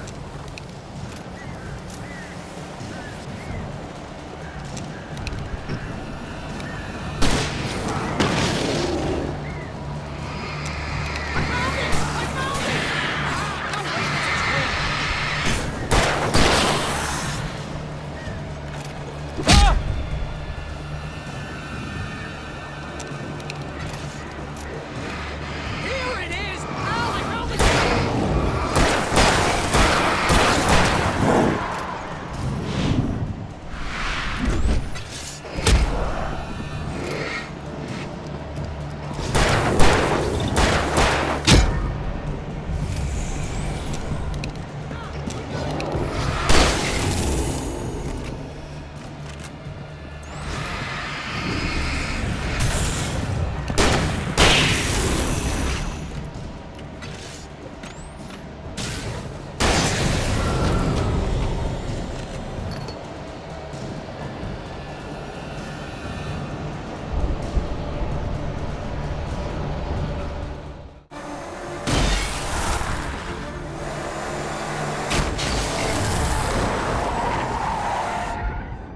Al, please tell me we're headed for the nearest "You're now leaving Bright Falls. Come back soon" sign. We're going to the Anderson farm. I knew you were gonna say something like that. You know what? You owe me big time for this. When this is through, if we make it, I don't care what anybody says, I'm done with darkness. You're gonna buy me a tanning bed as a gift, and I'm gonna live in it.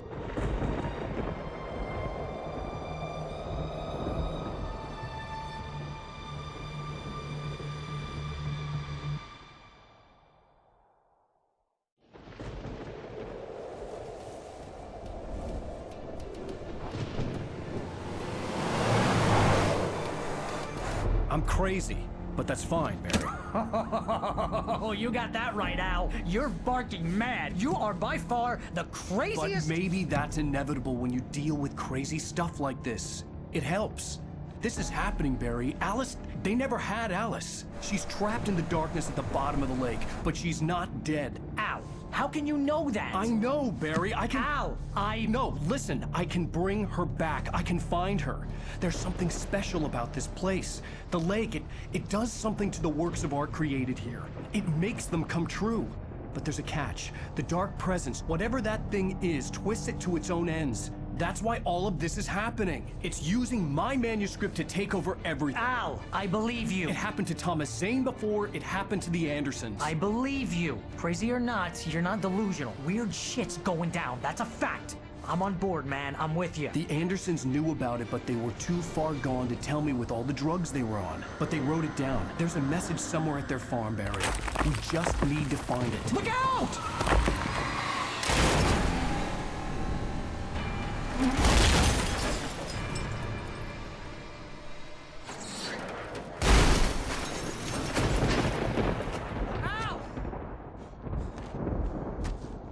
God damn it, Al, talk to me!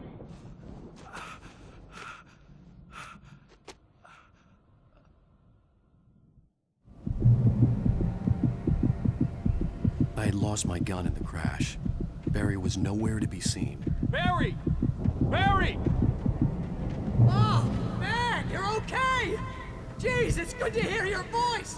I was trying to get out of the car, but the ground gave way. Man, what a drop! Don't worry, your cutout is fine. Forget that! Are you okay? I hit some bushes, didn't get a scratch. There's no way you can climb down, though. It's like a sheer wall. Ah! Al! There's something moving down here! Barry, it's a taken! Use a flare, Barry! Yeah! Barry, are you alright?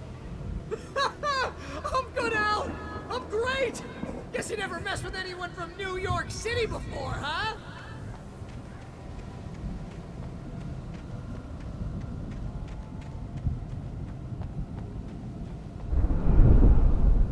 You're gonna have to find your way around to the farm, Al!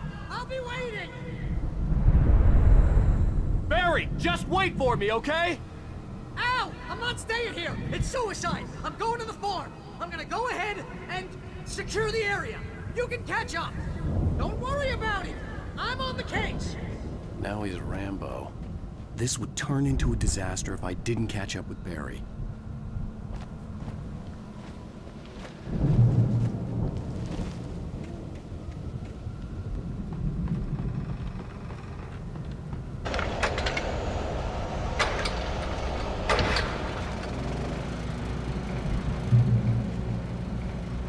Someone had left a gun behind.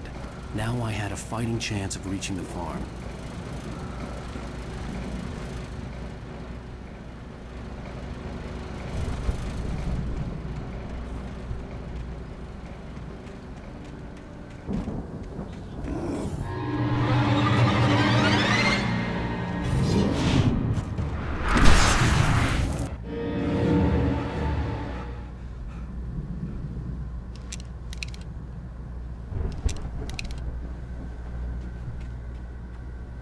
I could see the car, but there was no sight of the driver.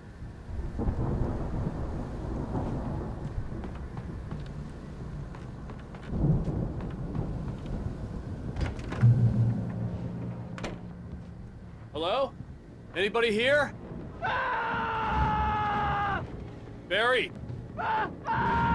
No! Danny, you're not! Please! The front door was locked. What are you?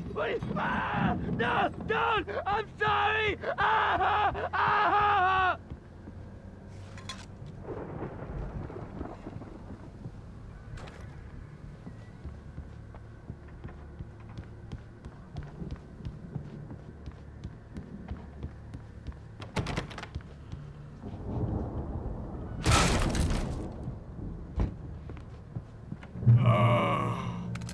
I know you.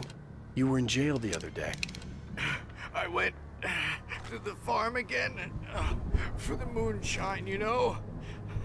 It makes you see. They're not gonna miss it. They're in the loony bin. But my buddy, Danny, I lost him. Something's gone wrong with him. It's not him. Like a real bad follow-up to a real good movie. The best friend's suddenly the bad guy who wrote this crap. anyway.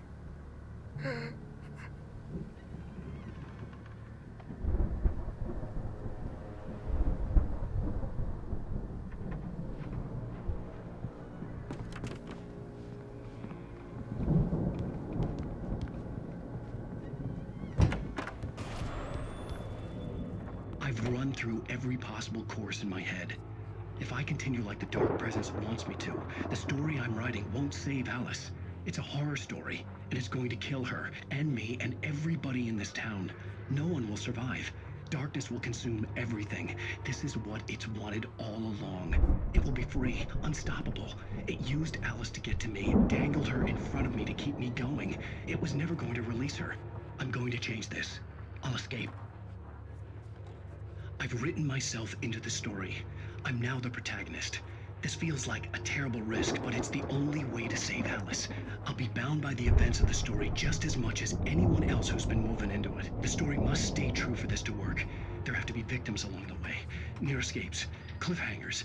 In a horror story, it can't be certain that the hero will succeed or even survive. He almost has to die. I'll write my own escape into the story next. I need help. Zane's going to be the one who will help me. I'll make it happen.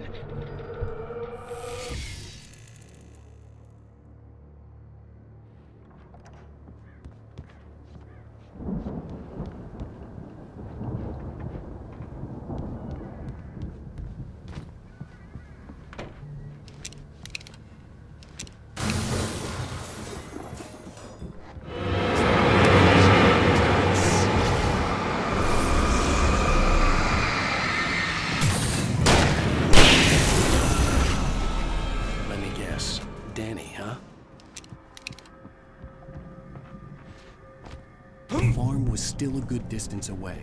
I'd need a car to get there fast. If Barry wasn't up here, he was probably in trouble down at the farm. For a moment, I felt bad for doubting him. After all, I'd made it this far myself. But Barry was Barry. I'd known the brothers used to be some kind of rock stars, but it hadn't really sunk in until I saw the stage.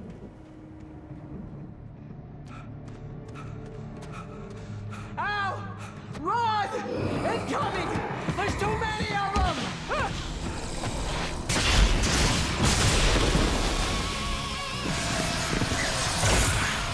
God damn!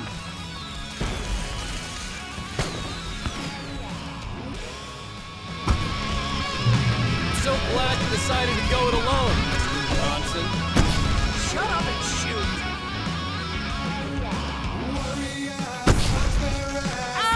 We have to fight them off! I can set off more of the fireworks from here and help you out!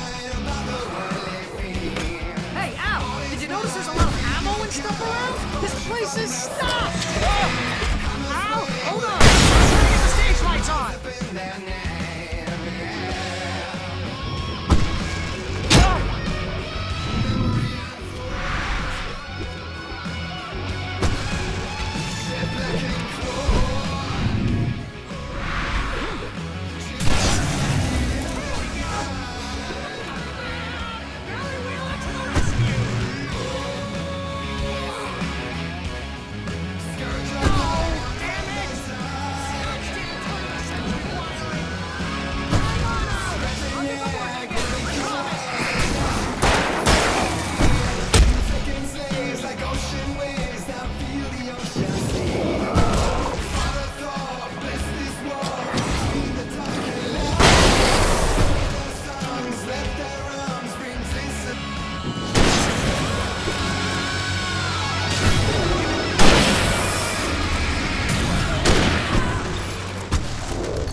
Bright Falls, rock and roll capital of America. Hey, Al! This way to the farm!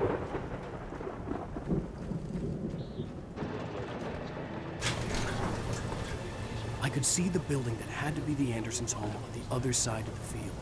It wasn't far now. I wasn't worried about trusting the ramblings of two burned-out geriatric wrecks. They had the goods. You've got to be kidding me.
Come on, one more gate. This thing.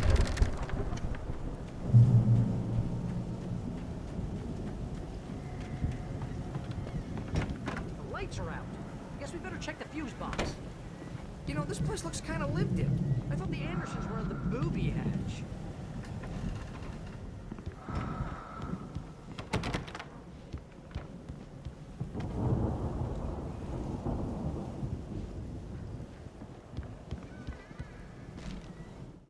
Again, Alice's screams rang in the stillness of the night. I saw myself run toward the cabin, flashlight in my hand. I followed my past self. I was an out-of-body observer, a time traveler in a crazy drunken dream. This was the beginning. The night Alice had disappeared. The mystery of what had happened during the missing week was about to reveal itself.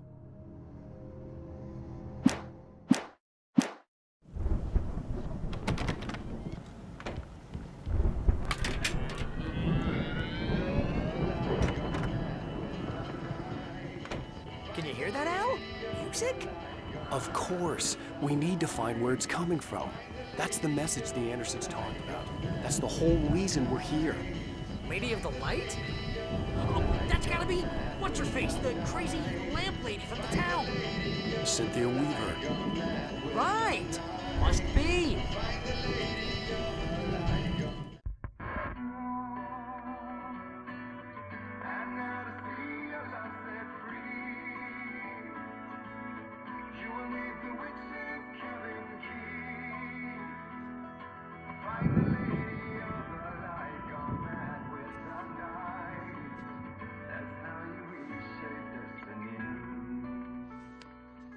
Okay. We need to find Cynthia Weaver. We'll stay here for the night and head back to town as soon as it gets light. Hey, Al. Lots of hours before dawn. Might as well get some rest. And by rest, I mean drunk. Come on, Barry, this is... Yeah, what the hell?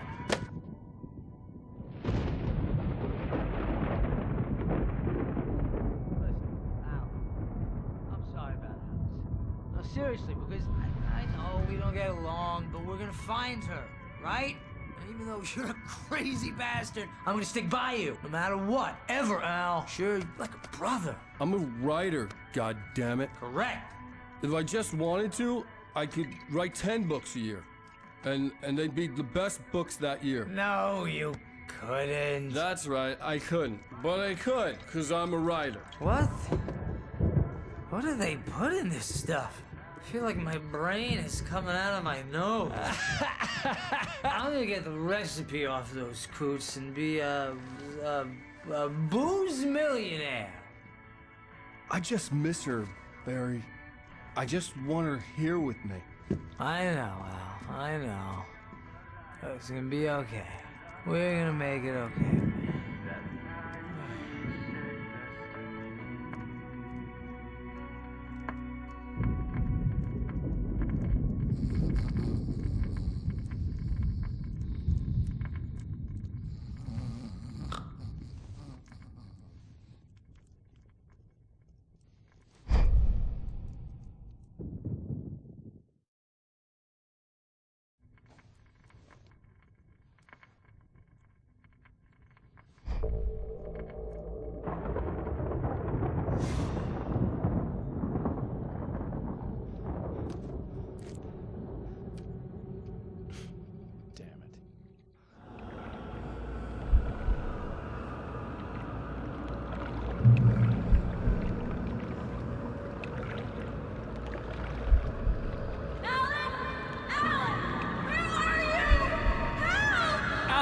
I'm coming!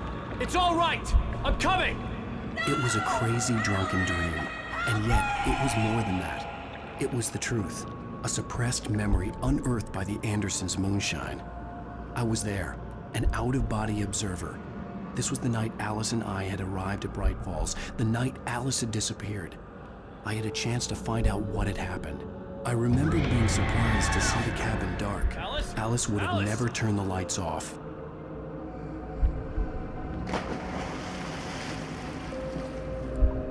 I remembered thinking I caught a glimpse of her form underwater, sinking into the darkness. Beyond this lost memory, there was nothing. I had to follow the footsteps of my past self to find out what had happened that night. Diving after her was the last vague memory I had of that night. After that, the next thing I could remember was waking up behind the wheel of the crashed car and finding the first pages of the manuscript.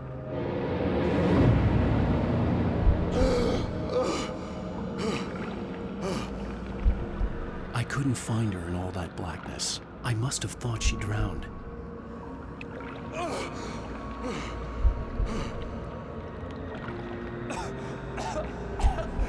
Alice! Jagger had Alice, and so she had me. Alice!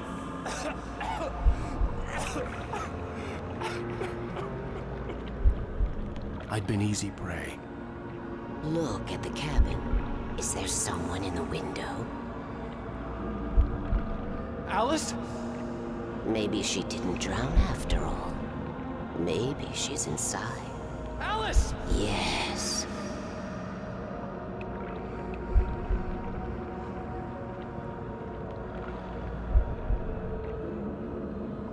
The dark presence had touched me. She had dug her nails into my brain and used me, made me her puppet.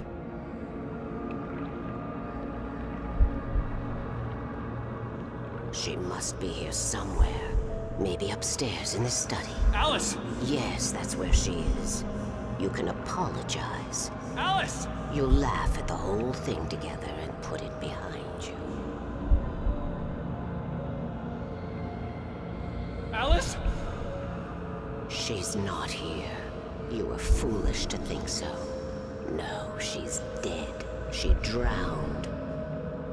No, no, no! It's your fault your wife is dead. You are guilty. All she wanted was to help you right. You killed her. Oh, hush. There's still hope. Cauldron Lake is a special place. Here, you have the power to change things. She wanted you to write. I will tell you what to do.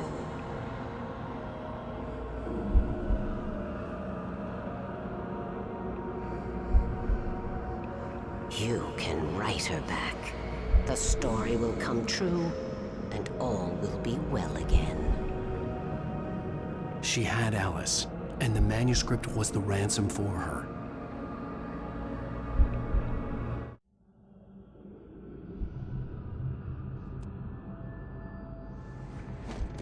Yes. All right. I'll fix it. I'll bring her back.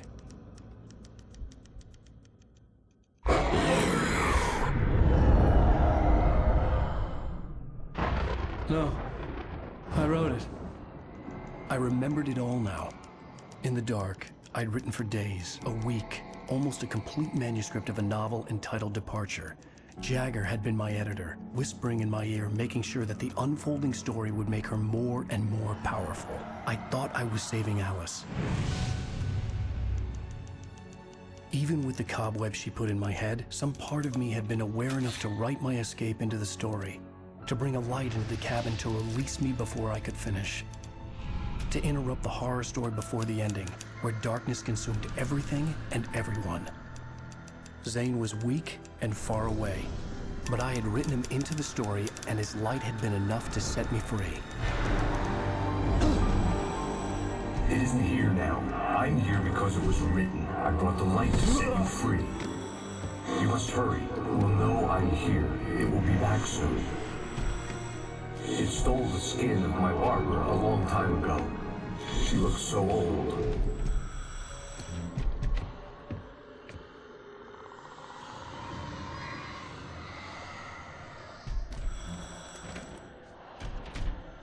I'd woken up, confused and groggy, my mind consumed by darkness and fear. All I could do was to escape.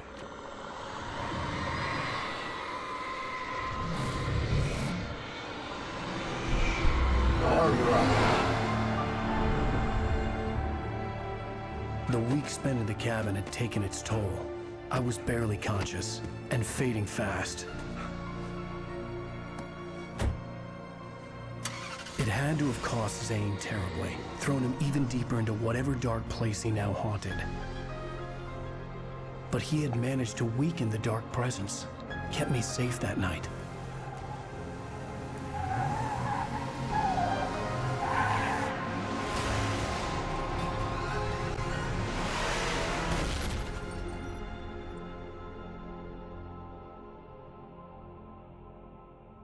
I wrote it.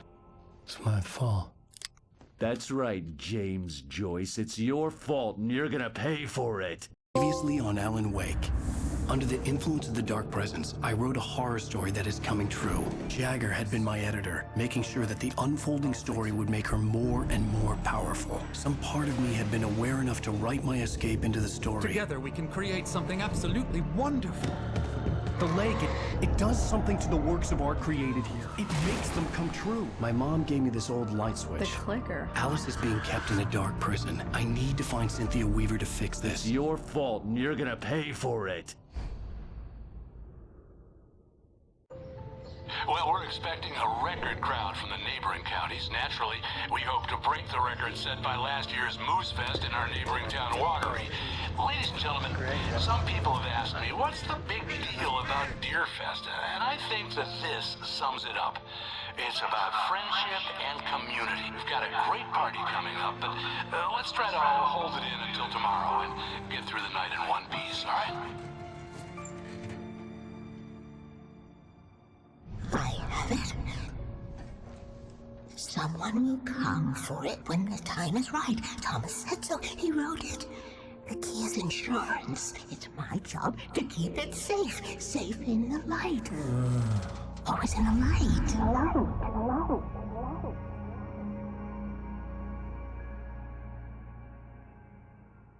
The manuscript pages were gone. The FBI agent had taken them. I think my tongue just took a crap in my mouth. Ugh. Oh, wait, we're in jail now? Al. Al, this is not good. That about sums it up.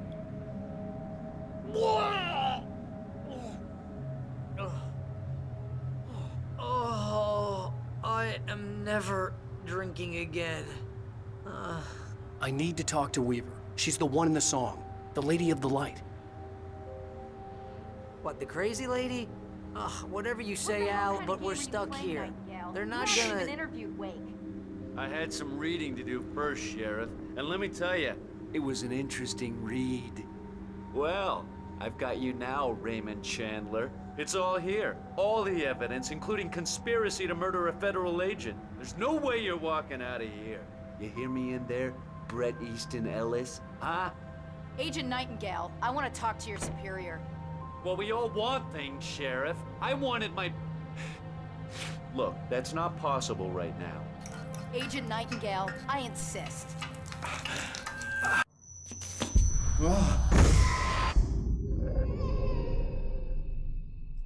Wake, what's wrong? Lady, are you stupid? It's a trick. It's an obvious trick. Okay, I've had enough of this crap. Wake, I'm gonna trust you with this. You're joking. Agent Nightingale, your opinion would matter more if you were sober and if I actually believed you were here on official business.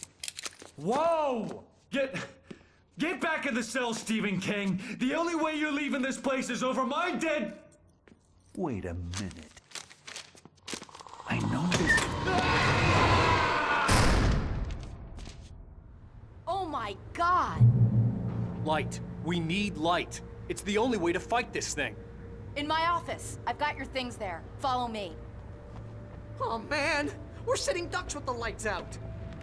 Stay. Nightingale felt the situation veering out of his control, but the gun at least felt steady in his hands. He was ready to fire, resolved that he would let this happen over his dead body. And yet he hesitated.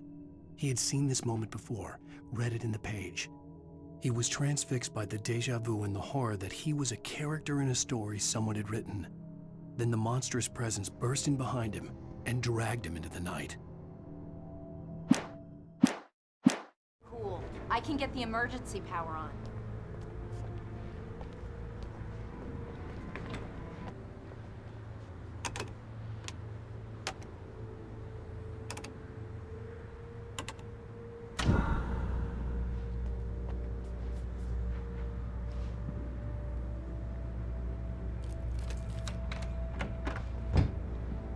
Here are your things. Wake, what do I need to know? What do you need from me? They can be hurt in the light, only in the light. And I need to find Cynthia Weaver. She can help me stop this. Light. Check. Cynthia. She lives in the old decommissioned power plant. I can get you there pretty quickly in the rescue chopper. Come on, let's get back to your friend. Wheeler, I need you to stay here. What? No! We're going to fetch our ride, but I have friends who need to be warned about this, and I can't be in two places at once. I need your help. Well, okay. Here's a list of people and phone numbers. I need you to call them and tell them you have a message from me. Night Springs, okay? They'll know what to do. Night Springs? Like the TV show? Gotcha. Oh, hey, that radio guy is on the list, Maine. Who's Frank Breaker? He related to you? My dad. Hey, is this like a secret society? Can you do this? You'll be safe here. The backup power's on. These guys need to be alerted, just in case we don't come back. You'll come back for me though, right? As soon as we get the chopper ready. Thanks, Wheeler. I owe you one. Okay, let's go, Wake. Through the back.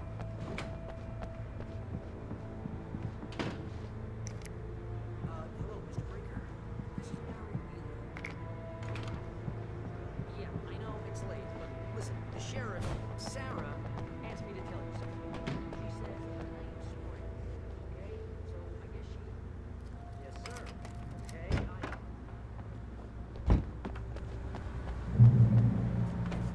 Oh, hell. Whatever took Nightingale must have broken the gate controls.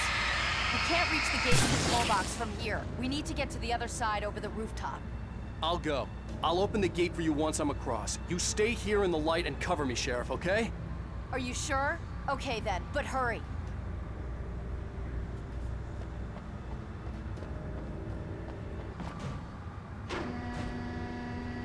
Hey, Sheriff!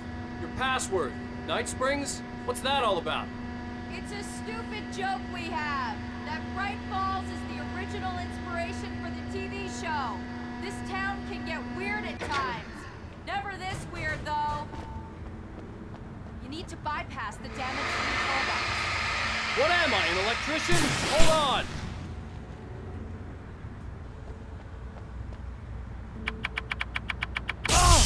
Oh, damn! That's smart. Good job, Wade. Okay, stick close. Our first stop is the town hall. The keys to the chopper are there.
Okay, someone's messed with the fuse box here, but you should be able to jury-rig it while I find the keys. I already got electrocuted once today. How about I look for the keys and you get burned for a change? Fine. They should be in the clerk's office on the other side of the building, near the main entrance. Gotcha.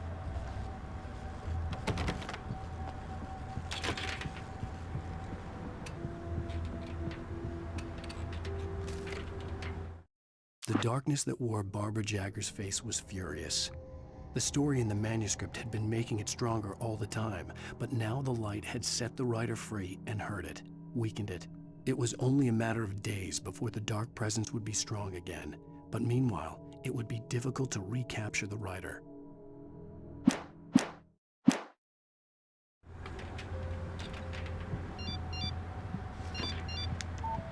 The message was from Barry.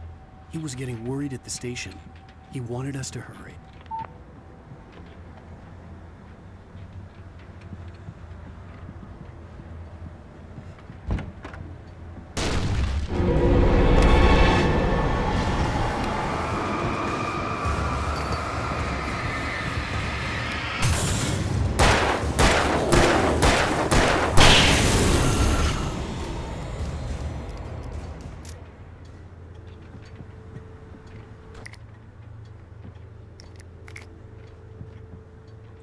Okay, Sheriff, I got the keys.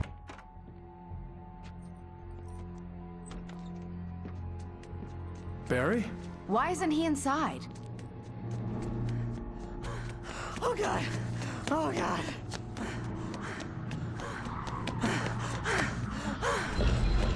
Barry! Look out! Barry, move!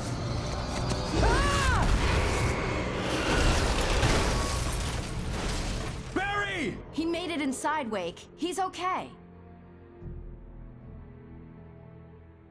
The storefront's blocked. Come on, Wake, let's go around. We can meet him in the back.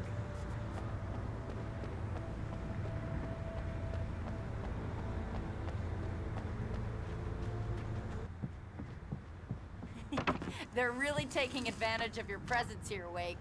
I heard they're selling a lot of your Alex Casey books. Right now, I'm not a big fan of my own writing. Cynthia Weaver worked hard, following her obsessive rituals, sometimes fighting them, always giving in to them in the end. She haunted the halls of Bright Falls abandoned power plant. She marked her caches with light-sensitive paint that could only be seen by eyes that had been touched by darkness and saved by light like she'd been. She was preparing defenses and supply lines for the war she knew would come. The war between the forces of light and darkness.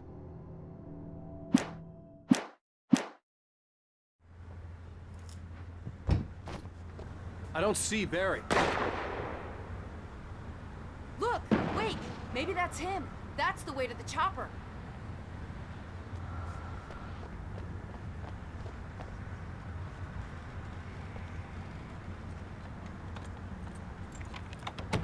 I'm gonna give Pastor Howard a piece of my mind about this lock. Ugh! I told him to get it fixed.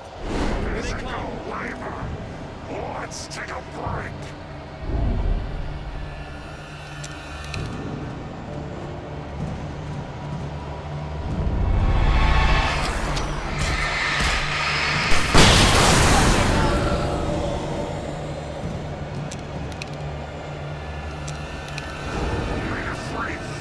Acids are good for your heart.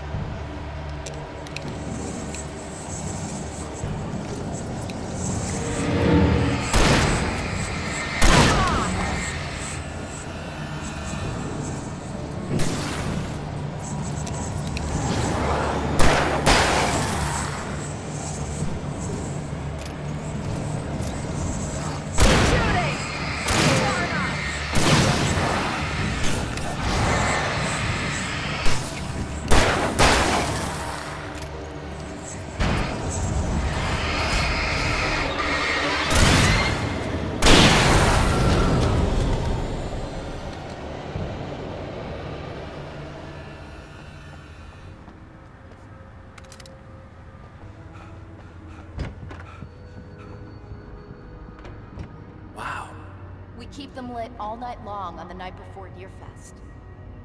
Why? Well, it's tradition.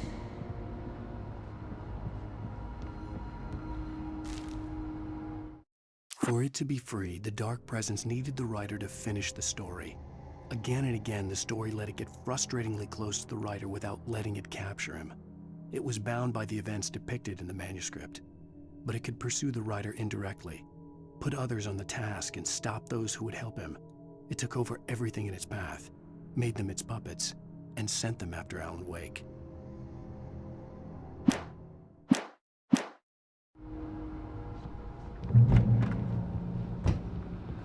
We're almost there. We'll have to go through the basement to get to the parking lot. Yeah, there's no way going through the crypt will turn out to be a bad idea.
Guess that one saw the light, huh? You didn't like that one? A tough audience. Well, I got plenty more. What are the Christmas lights for? Protection, man. Like garlic against vampires. Vampires. The helicopter's just across the parking lot and up the hill. Come on!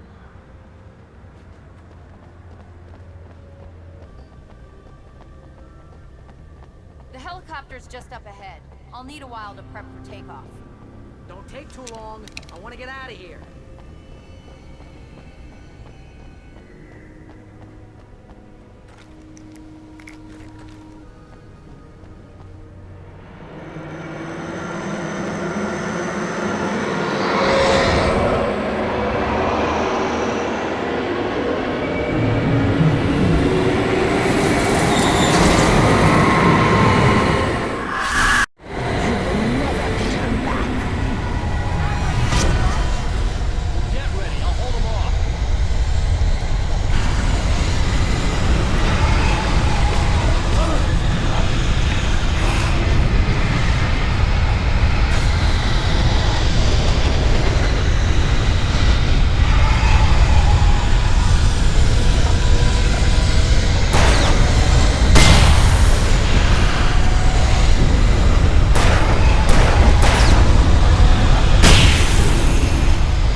put an end to this. Just get me to Weaver, Sheriff. You're taking a big chance on a local crazy lady, Al. I hope you're right about her, or we can kiss this town goodbye.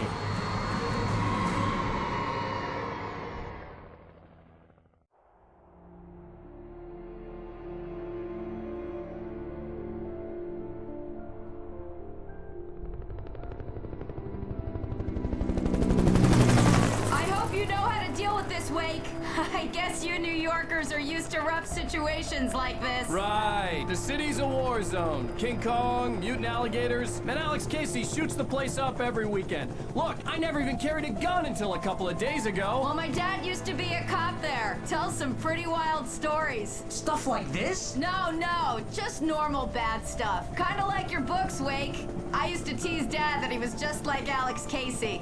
You've read me. Oh, sure. You're a pretty good writer. A little heavy on the metaphors, maybe. Nobody's ever said that before. We're coming up on the power plant. See the lit building over there? And that's the dam further up the river. I can't land here. I'll take her down the road across the river. Just get me there, Sheriff.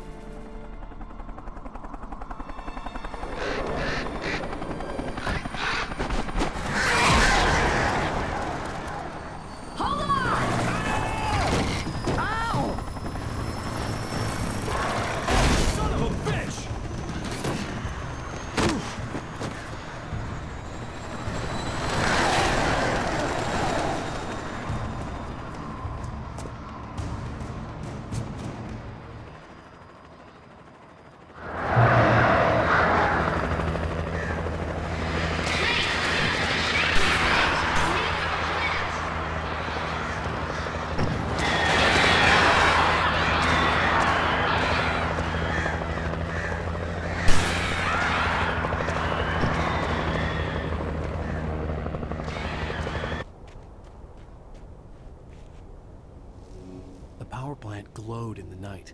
It was close, but I had to find a way across.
recognized the logo on the power plant sign. I'd seen a version of it painted all over the area, signifying hidden caches of supplies.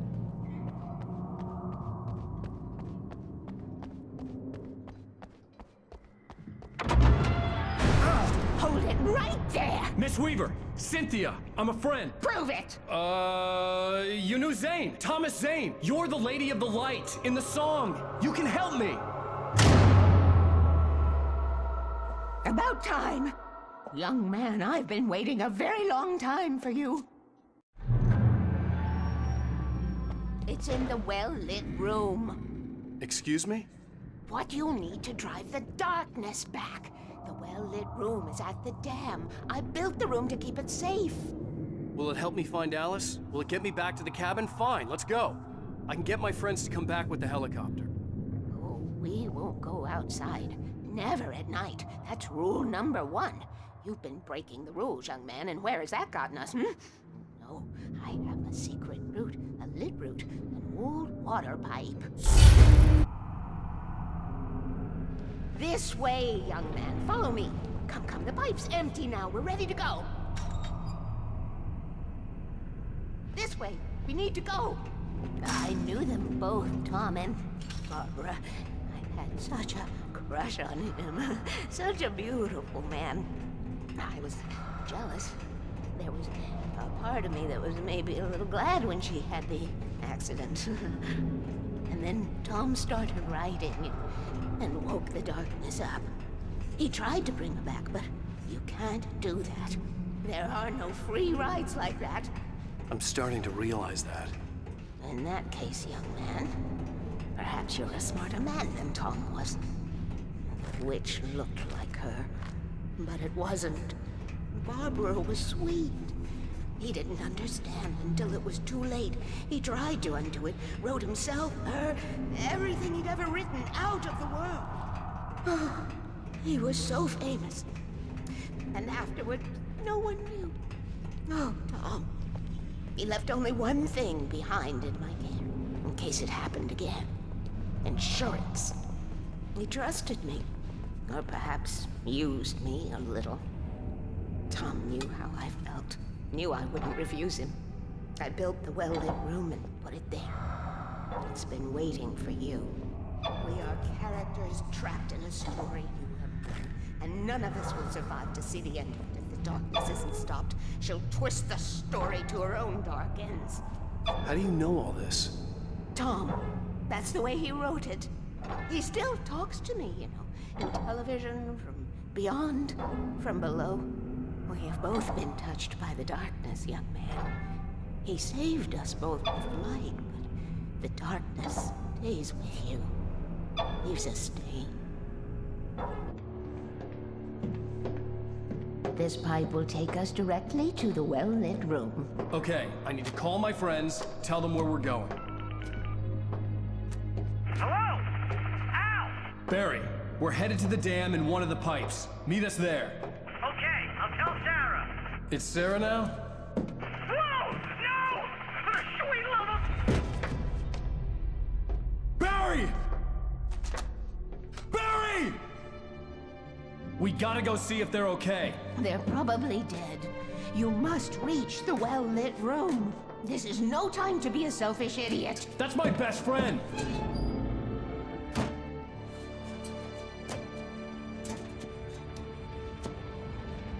Well, be a fool. I'll use the pipe. I'll meet you at the dam if you make it.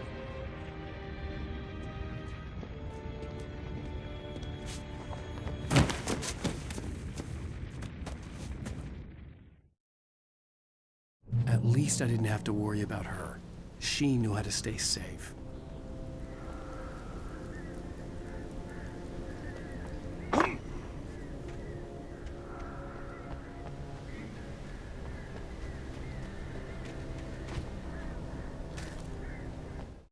Sarah was almost starting to relax. Maybe they could turn this into a win yet. Suddenly, there was a piercing sound, like a table saw gone wild, as 100 birds made out of shadows swarmed into the rotor. The chopper bucked wildly and the board lit up, telling her what she already knew. They were going down. Barry Wheeler screamed next to her.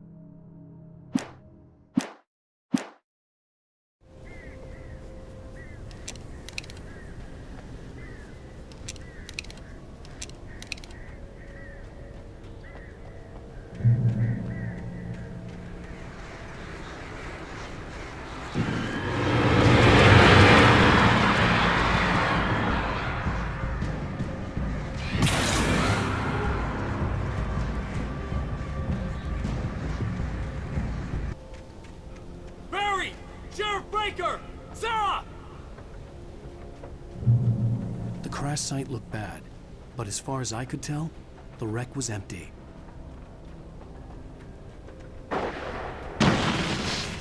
Barry! Barry! Over there! Hang in there, I'm coming! No, you don't! Back, you freaks!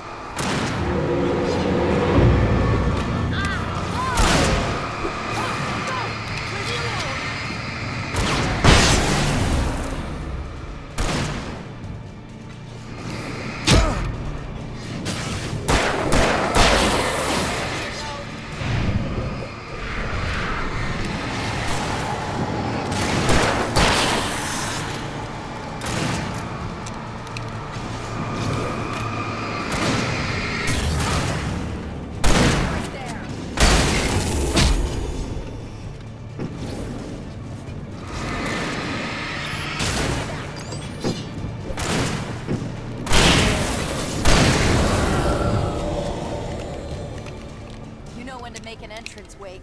We were ready to make like Butch Cassidy and the Sundance Kid. I have a different ending in mind. Yeah, I'm fine. Thanks for asking. I knew you'd be all right. How's that?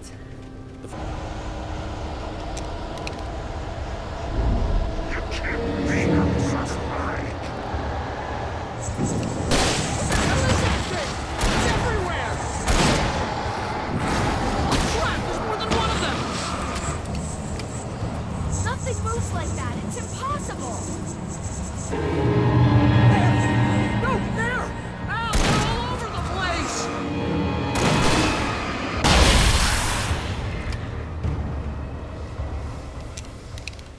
Was that it? Are we safe? That was... wow. I think we're okay. Wake, call the elevator. I'm keeping watch. I think I hear something moving around.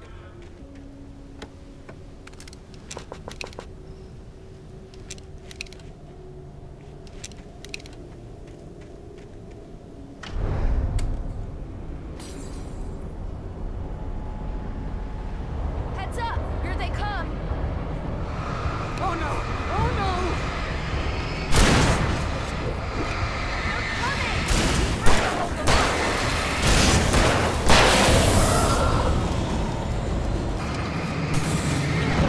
Let's go! Come on! Al, hit the button!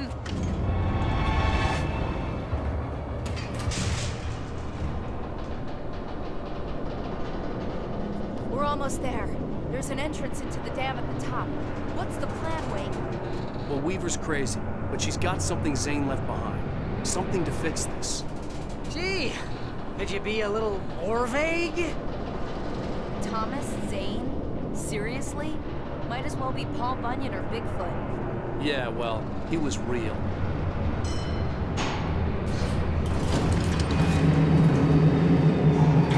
Let's be careful, okay? Oh, jeez, I hate this. I think something's broken. Hold the button down so we can get in.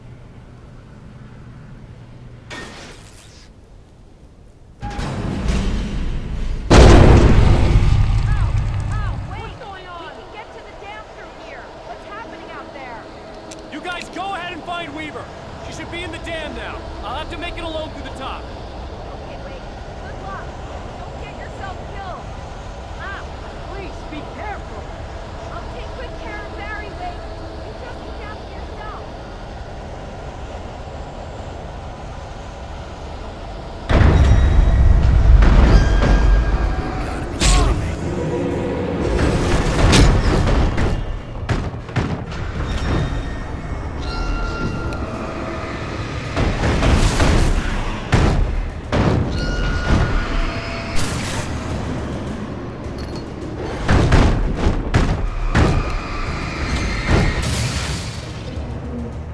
Down, boy.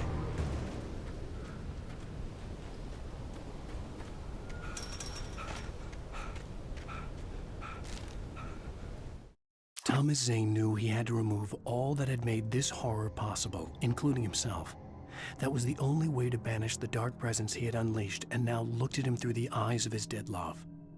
But he also knew that despite his best efforts, it might someday return. So even as he wrote himself and his work out of existence, he added a loophole as insurance, an exception to the rule. Anything of his stored in a shoebox would remain.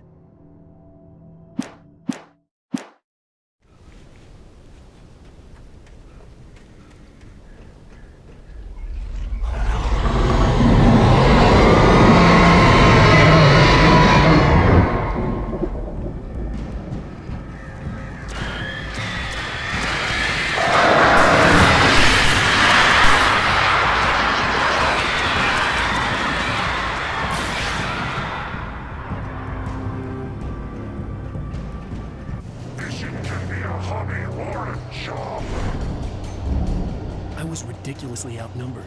The searchlight could even the odds.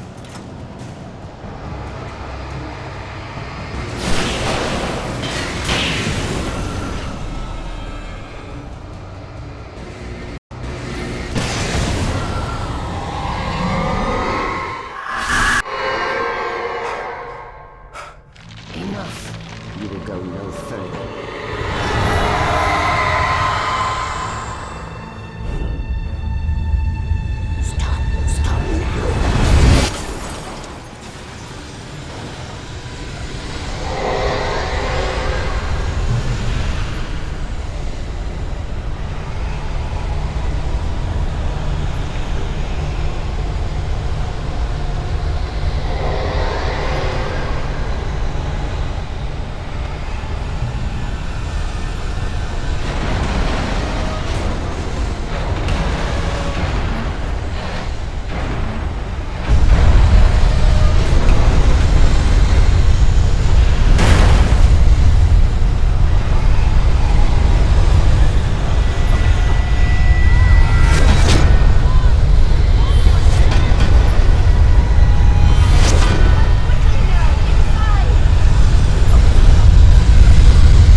We're safe here. I have looked after the well-lit room for many, many years now. There is no shadow in the well-lit room. The power is fail-safe, and all the bulbs are numbered and changed regularly based on their make and model. Right.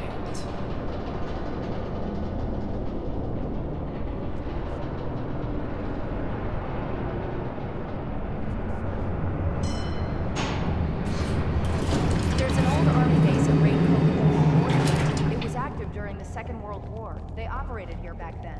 They must have built this. Yes, they did. It's my place now. Take it, and I won't need to worry about the room anymore, because 6 and 33 and 118 need changing soon, and I don't want to climb up the ladder to change them because it's very late, and I'm tired. And if you take it, I won't have to do that anymore. The page was autobiographical, a memory from my childhood. But I didn't write this. It was a page written by Thomas Zane. None of them were supposed to exist anymore. Alan, 7 years old, would fight sleep to the bitter end. When he did sleep, he soon woke up, screaming, the nightmares fresh in his mind. One evening, his mother, sitting by his bed, offered him an old light switch. She called it the clicker, and flicking the switch would turn on a magical light that would drive the beast away. To imbue the talisman with all possible power, she added that it had been given to her by Alan's father. Alan never knew him, and anything of his took on mythical proportions in his mind. With the clicker firmly in his hand, Alan finally slept like a baby. Now, almost 30 years later, Alan thought of this as he stood on the rim of Cauldron Lake, the clicker in his hand. He took a deep breath and jumped. My mind swirled. I'd given the clicker to Alice, yet it was here. Zane had written it into existence in a story I had written. I can get to her now. I can finish this.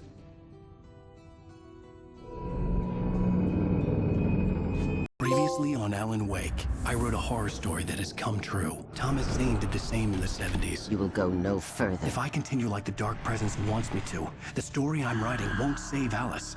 It's a horror story. No one will survive. You knew Zane! Thomas Zane! You're the Lady of the Light in the song! He left something behind to help me. The clicker. Alan thought of this as he stood on the rim of Cauldron Lake, the clicker in his hand. He took a deep breath and jumped. I can get to her now. I can finish this.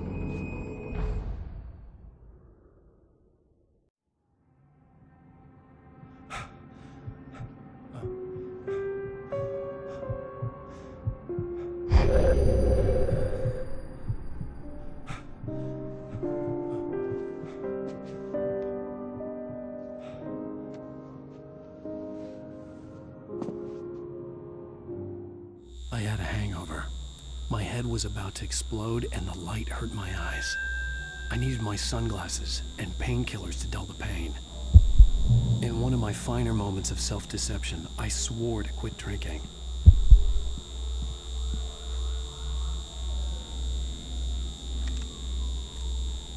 The sunglasses made the world look bearable. Now I could keep my eyes open without feeling like a vampire in the sun.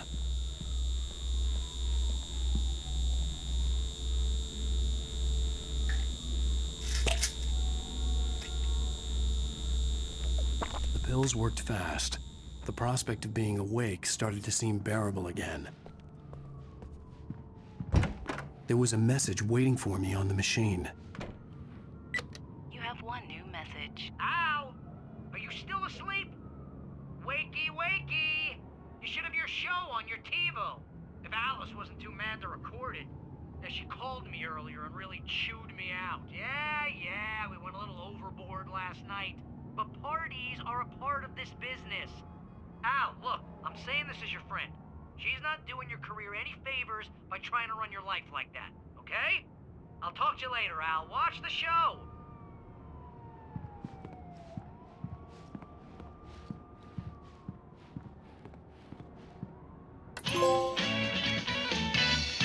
Ladies and gentlemen, welcome back to the Harry Gallic Show. Thank you, everybody. We have a great show tonight. I've been talking with the best-selling author 앨런웨이크 about his new book, The Sudden Stop. Yeah, good read. Go buy it. No, it is a good read. Look, I'm gonna be honest here. Is that wise? No, but I'm gonna do it anyway. I got people who give me the lowdown on books. I'm a busy guy. But this one, I actually read from cover to cover. I mean, I'm a big fan. Wow, thanks. Now, this might be a spoiler for those who haven't read the book yet. Based on the sales figures, the 2 people out there who haven't read the book yet. But this last book is all about the death of the main character, the hard-boiled New York detective, Alex Casey. Now, there's been a lot of outrage about this. Why the hell did you kill Casey? What the hell were you thinking, man? Good riddance. No, seriously though. 7 years and 6 books is a long time. He was a gloomy guy to spend all your working hours with, and it was a good run. But it's time to explore new things. My next book will be a departure from the old for me. You selfish bastard, always thinking of yourself. Well, you've certainly given us a lot of entertainment over the years. And now that you mention it, Casey was a gloomy guy. Never had much luck with his love life with the ladies. Was that autobiographical in any way? Yeah, no kidding. Casey's lady friends tended to die on him. With Casey, it was all about his pain. No, nothing autobiographical about that. I'm a happily married man. My wife is my muse. Well, congratulations. That's great to hear. So, how's the publicity tour been treating you? Good. Great. But I gotta say, I'm glad to be back home in New York. Well, you've certainly been on the news a lot lately. Lots of parties and, you got into a fight with some paparazzi. Oh, man. Well, that guy was really in my face. I lost my temper.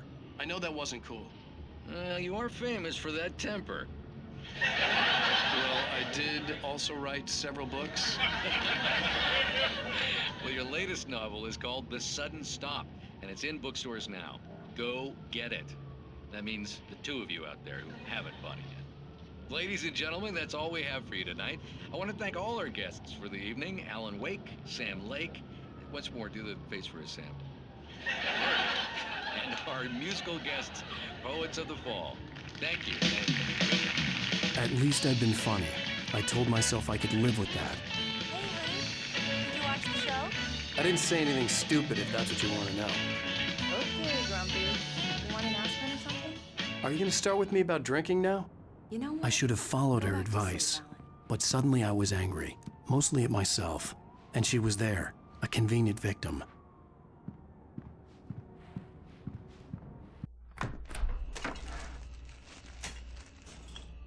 What? Now you can't even talk to me? Well, this morning I was angry because you said you'd be home at midnight and you showed up at 7 a.m. and passed out in mid-sentence. Now I'm over it. Are you angry? This goddamn tour. It's gotten out of hand. Oh, honey. It's almost over, right? We can get back to normal. Then you can start writing again. I'm sorry, honey. Alan, you're not thinking straight. Just take a shower and go back to bed, huh? Yeah, you're right, honey. I'm sorry. Once this is over, let's go away together. A vacation. Just you and me. Some peace and quiet.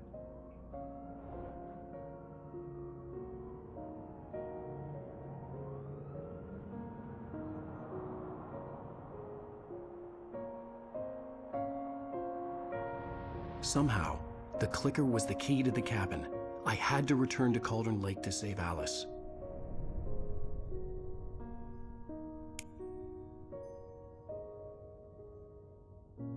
I'm going back to the lake to finish this. I'm going to write an ending to the story in the manuscript on my own terms, to make it all right. Why can't you just write it here? The last page is still in the typewriter. I need to read it first. Everything needs to be just right. Zane tried to cut some corners, and it didn't end well. Okay, ready when you are. I'm sorry, Sarah, but I need to do this alone. Barry, take her gun. Miss Weaver, close the door when I leave.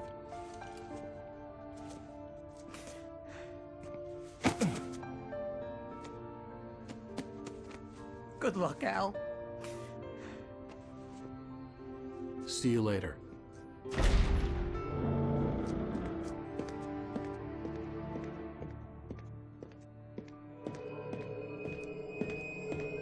When I got out, it was warm and sunny. I'd flicked the switch of the clicker. Had it done this?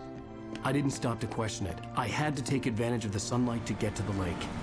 On Zane's page, I'd stood on the rim of Cauldron Lake, about to use the clicker. That's where I was headed.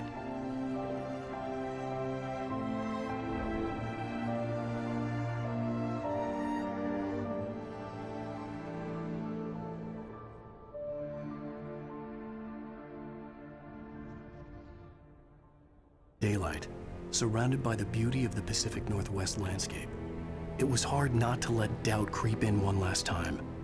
I could still chalk everything up to a dream, a delusion. I had enough imagination to make up something like this, having been in the cabin all this time, trapped in a story inside my head, gone mad from grief over Alice's death like Hartman had claimed. There would be no way of knowing. I told myself it didn't really matter. My course was set.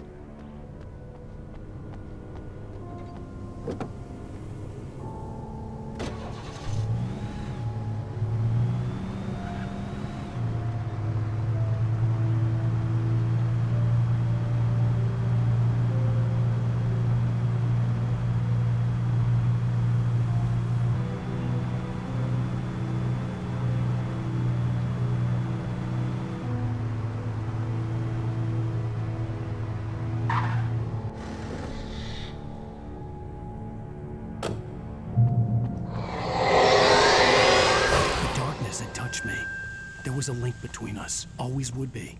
I could feel its presence again, getting closer.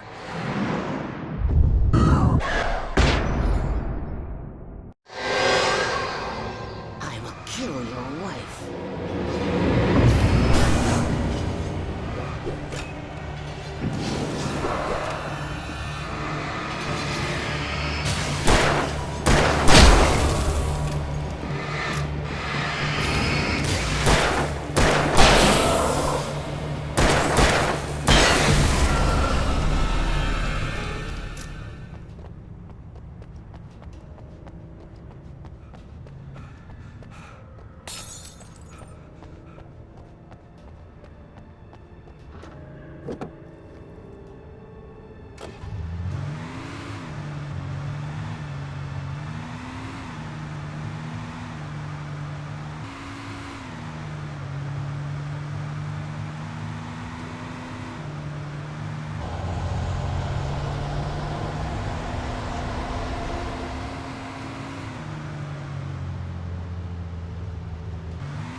Based on the signature in the motel register, Agent Nightingale had stayed here, in room number 2.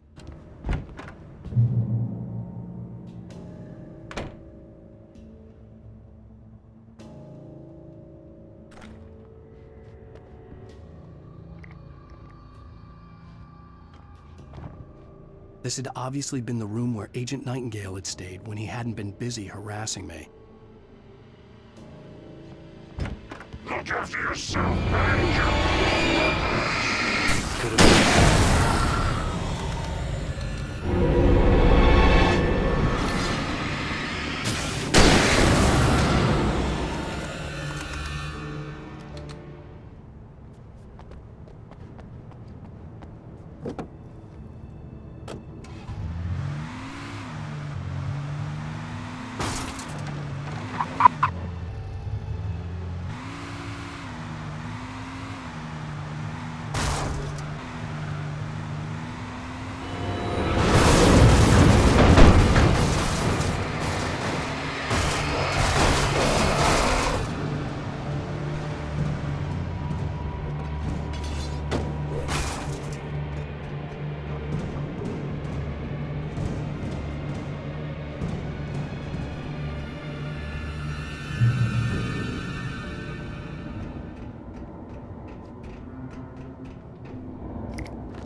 bottom of Cauldron Lake was a graveyard of things the lake had claimed in one way or another over the decades.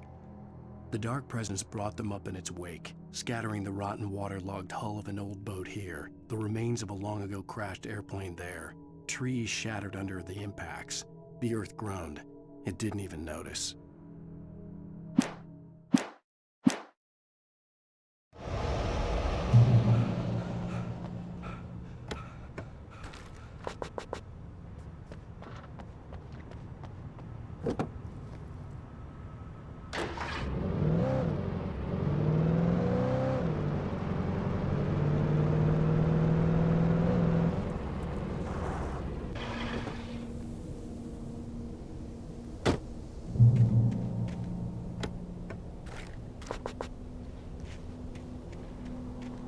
When I told Barry my plan back in the well-lit room, I'd acted as if I knew what I was doing.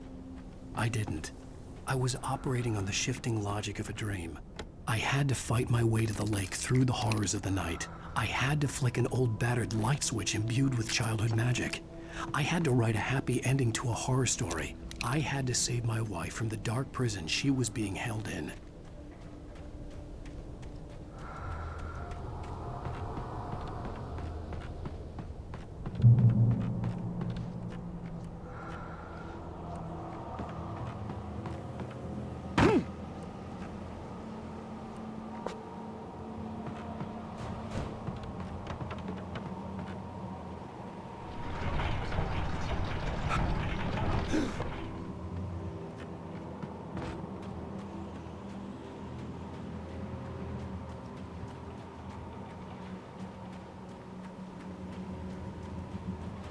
I will never give her to you.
I could see near a peak in the distance.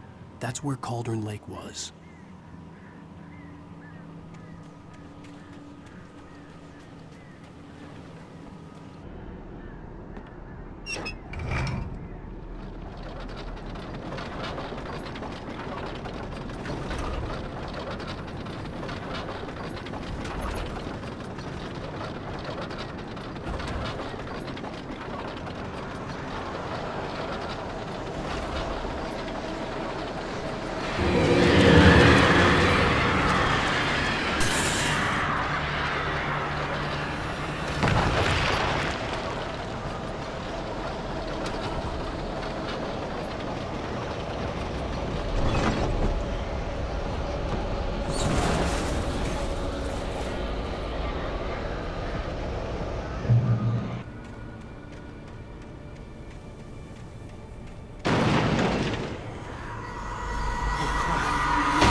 turn back now.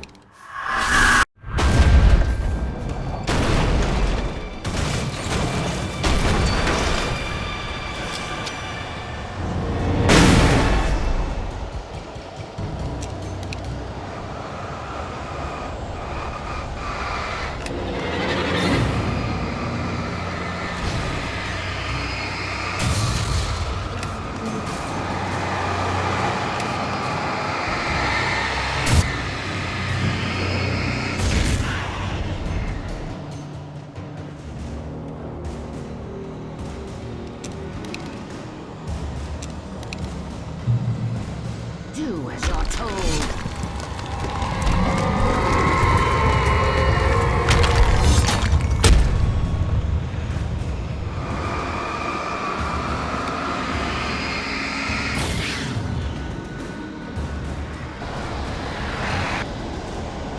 Alice never loved you.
Hell!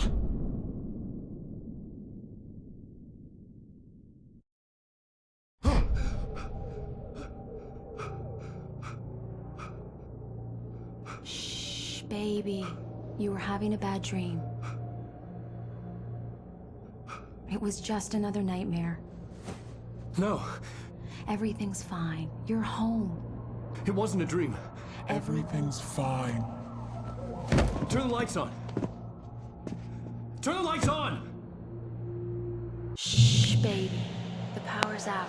There's no light. Come back to bed and I'll make you forget all about your fear. My fear? It's your fear. Why aren't you afraid? You're not Alice. Turn the lights on now. Where's the clicker? What did you do with it? Alan, honey, you're still 1 foot in a dream. You're not making any sense. Come back to bed.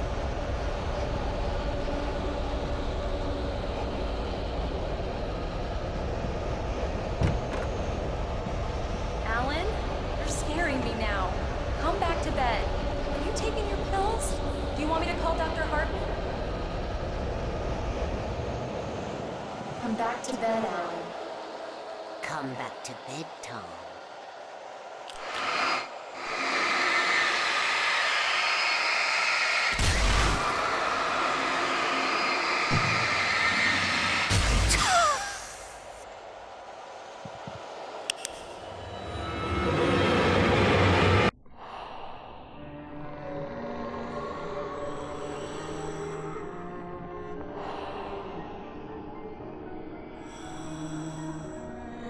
find your way to the cabin. It stands in your way. It won't let you pass. It has no heart. It's filled with darkness. You must fill its heart with light.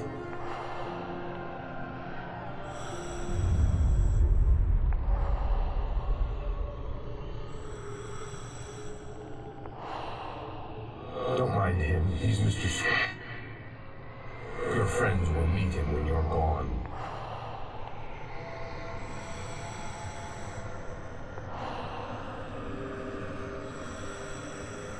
Use the clicker.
Your husband refused to do as he was told. All he had to do was write what I wanted him to write. Now it's too late. It's his fault. You'll stay here forever.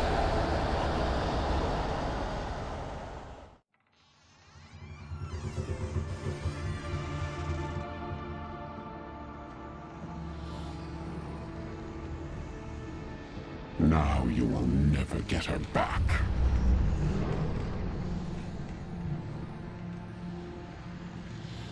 I am much older than you. Older than your first work of art. I will find a new face to wear. Someone else to dream me free.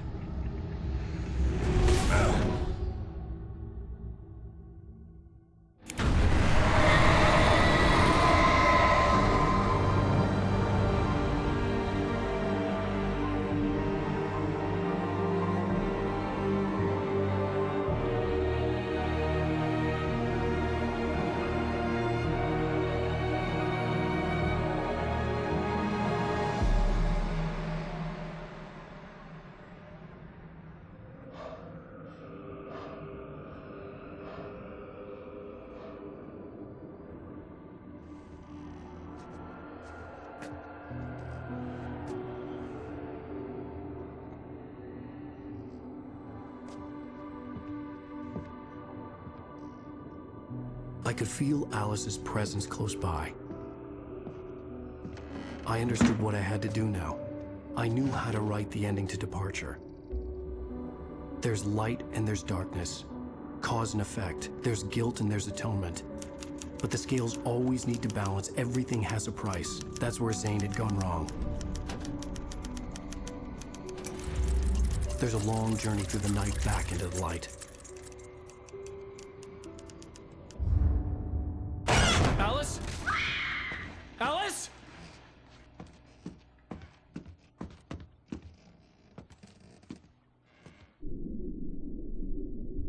Oh no!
It's not a lake. It's an ocean.